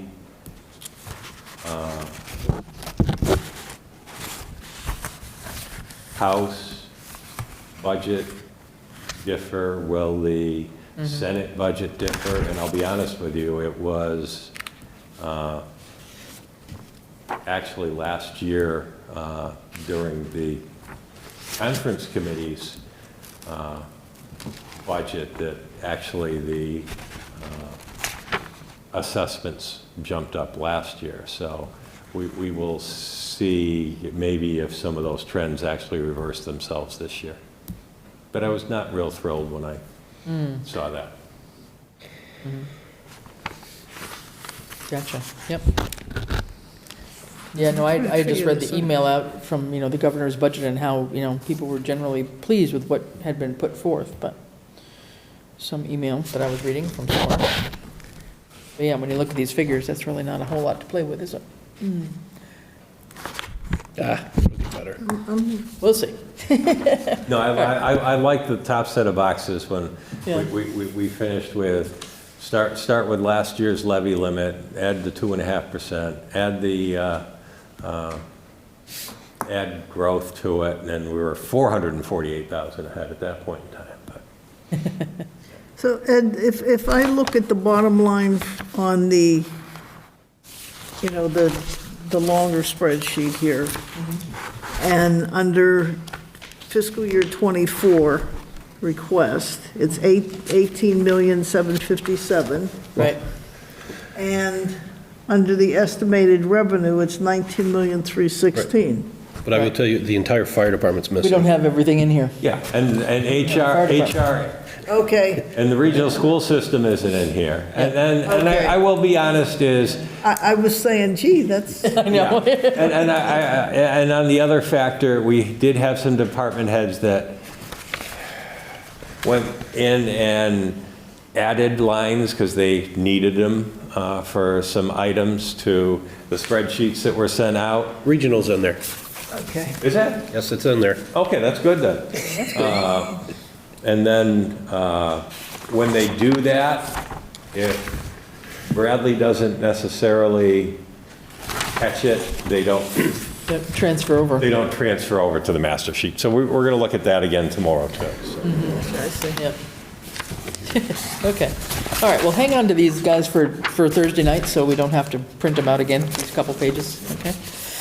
All right. Hampshire just voted last night Say what? on their budget. Hampshire's They voted- did, and so it does need to be tweaked, but the one that I sent from Norris Okay, had he the put number in. as of then, so it's Okay. close. Okay, great. Well, that makes me feel a whole heck of a lot better there. But- It's like 5. But like you say, there's a large department that isn't in here yet. Yeah, exactly. And what we're talking about Thursday night, is there anyone that you would like, instead of just going over these, is there any department you would like to have in here, or two departments on Thursday night to present their budgets? I would vote no. Yeah, me too. I think Especially with one of us being absent. Yeah, and I think too, you know, rather than having them go through it twice, because I'm thinking we would probably favor Yeah, this hearing is- more from the larger departments, and we definitely would want to do that, I think, as a joint meeting with And finance. and this is our first look. Yeah. So, and discussion among ourselves, so Yeah. I would wait. Yeah, so I think, well, actually, you know, hang on to these, but if you get more budgets, obviously, more requests in before Thursday, then that Well, would be a new they've one. all been told that the cutoff is Okay, Thursday at noon, so. okay, well, maybe we'll have some different papers then, okay, that's fine. And then anybody that didn't, Yeah, I mean, you can either. Yeah, if they're not- You can either be nice and say, well, level fund your budget, or you can be mean and just say, you have zero budget. yeah. Well, you just you zero out the department head salary. And level fund the rest of the budget. There we go. So, anyway, yeah, no, we've got to do that. Yeah, and I will let you Thursday. know, I was a little tough on the assessors today. I will say they responded to my questions about what their growth prediction and what they were looking for overlay for next year was very quick. However, they presented a number for the growth prediction that was a 3-year average, the last 3 years, which was actually less than we used last year in the budget. And I reminded them that they told us that they were capturing all kinds of new growth with this new near map stuff. And so that was kind of a different message than they sold us to at that. So I asked them to reconsider. Okay. All right, well, let us come back just ourselves on Thursday and kind of tackle this and see what we understand of the requests that are coming in, okay? Because then that may generate a list of questions that we have to go right back to the departments quickly to get turned around. But let's see if we could catch up with the finance folks to maybe do a joint meeting for next Thursday.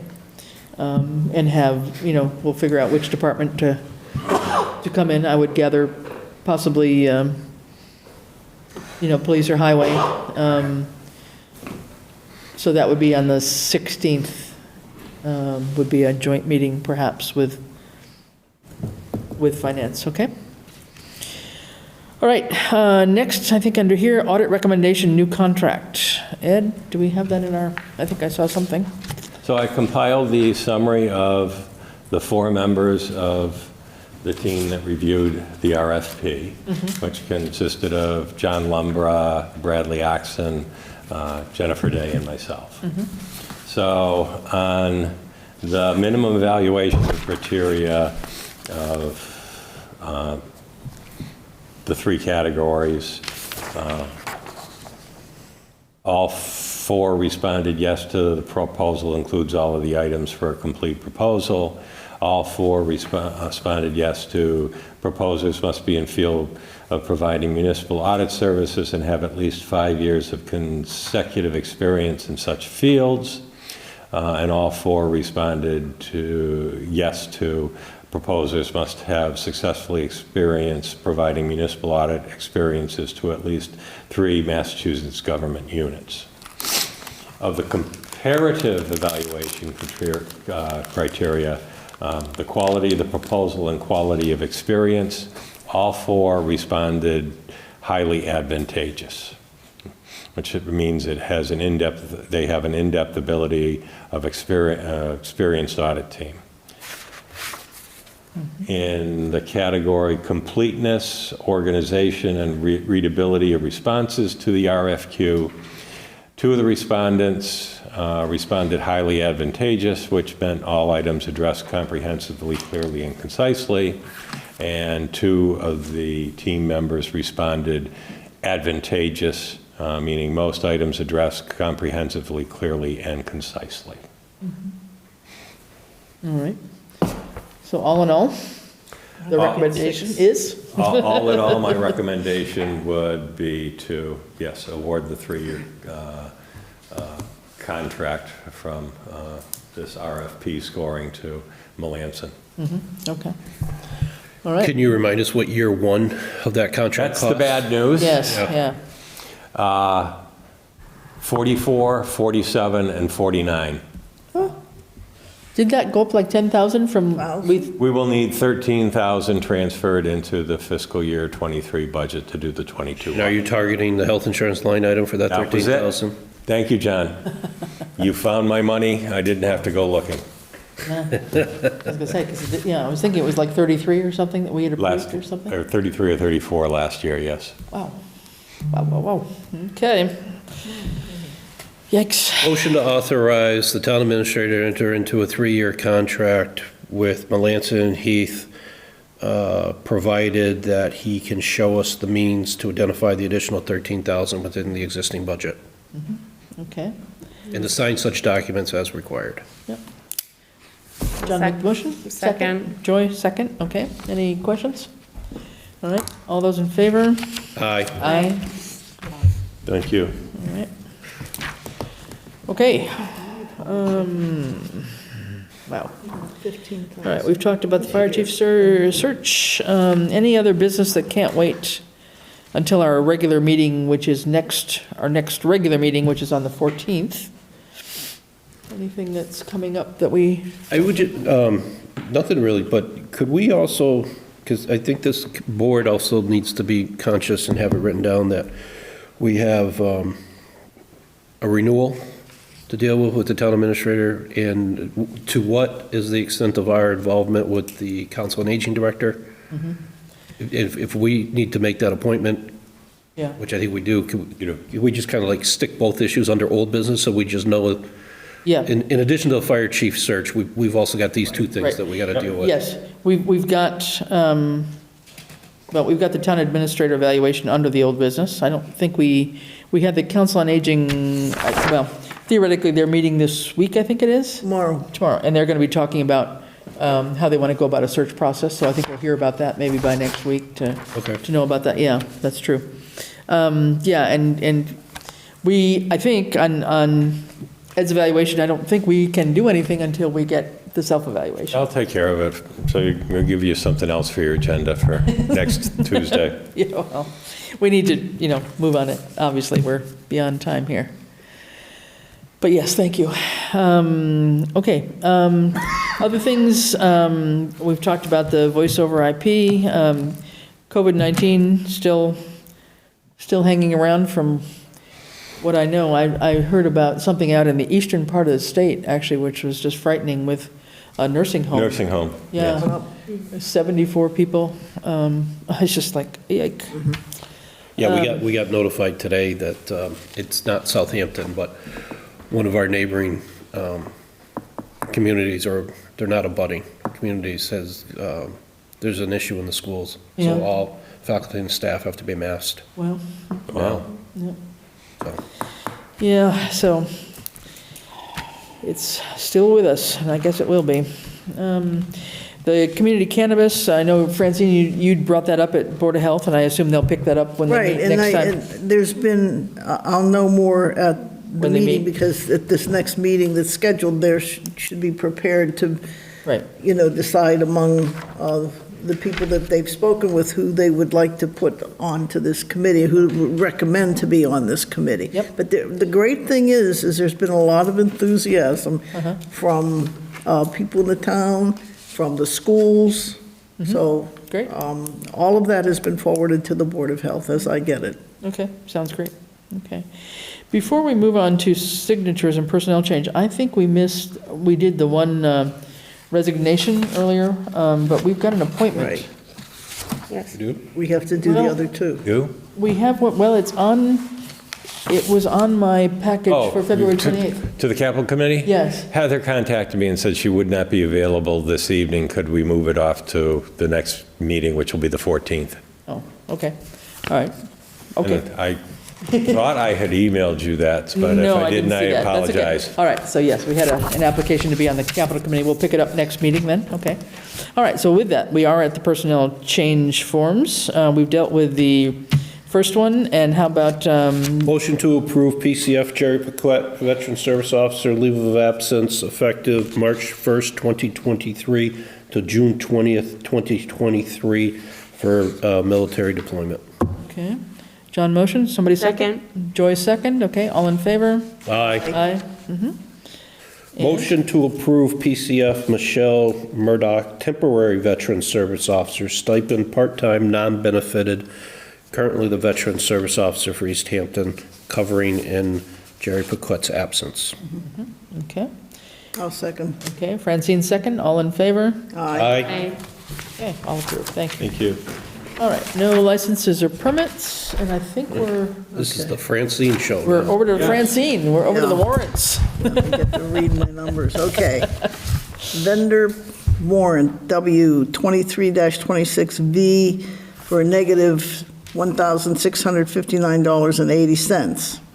Vendor warrant 23-26V2 for a negative $311.20. Payroll deduction 23-29, $50,439.22. Payroll deduction with retirement, that's 23-29A for $170,547.12. Vendor warrant W23-30 for $213,137.26. Payroll warrant P23-31 for $321,784.16. Payroll deduction PD 23-31 for $52,642.87. Vendor warrant, including the regional payment, quarterly payment to the regional high school, W23-32 for $1,445,497.62.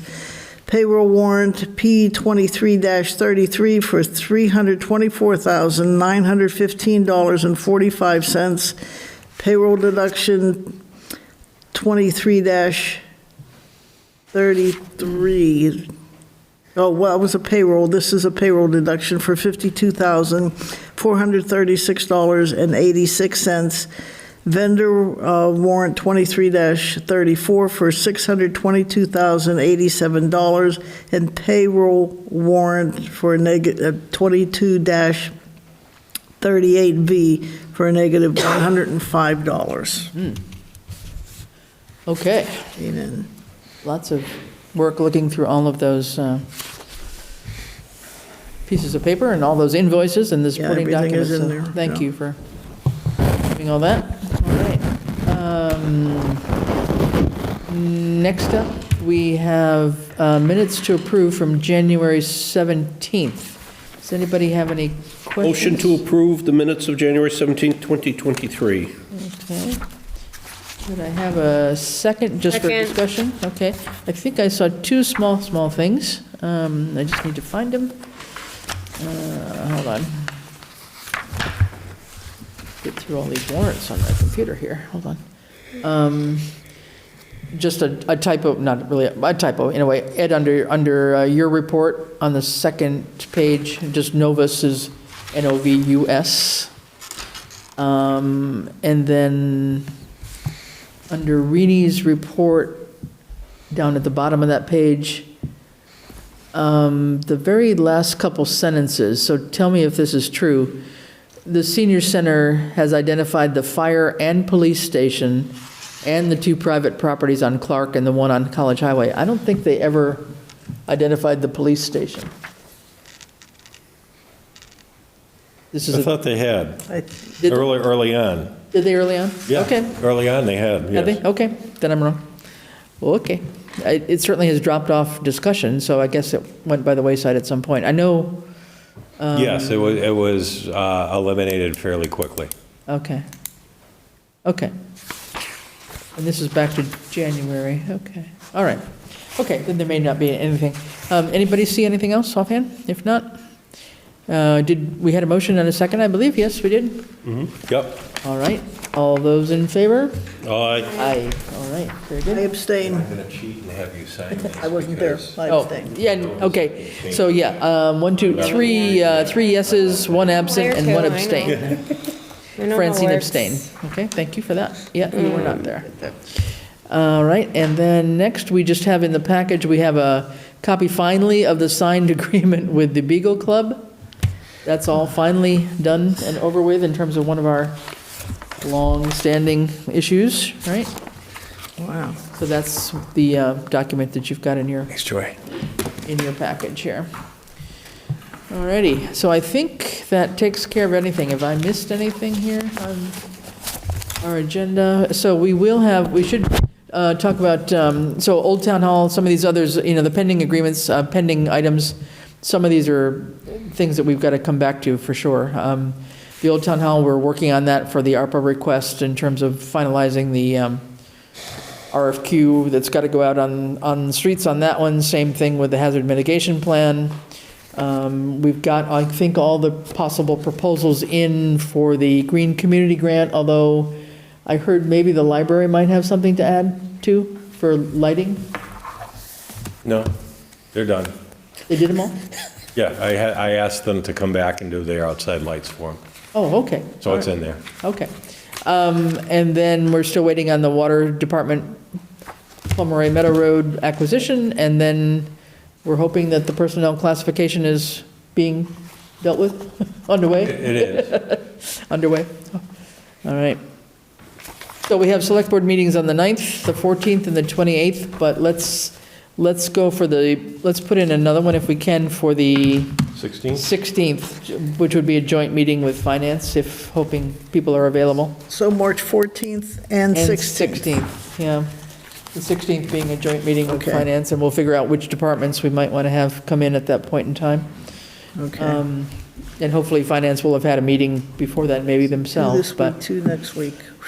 All right, that's what we got, folks, okay? All right. So if nothing, I'll take a motion to adjourn, I think. So move. Second. All right, Francine, then John, all in favor? Aye. Aye. We are adjourned at about 9:23. Thank you. Lots to catch up on, but I think we.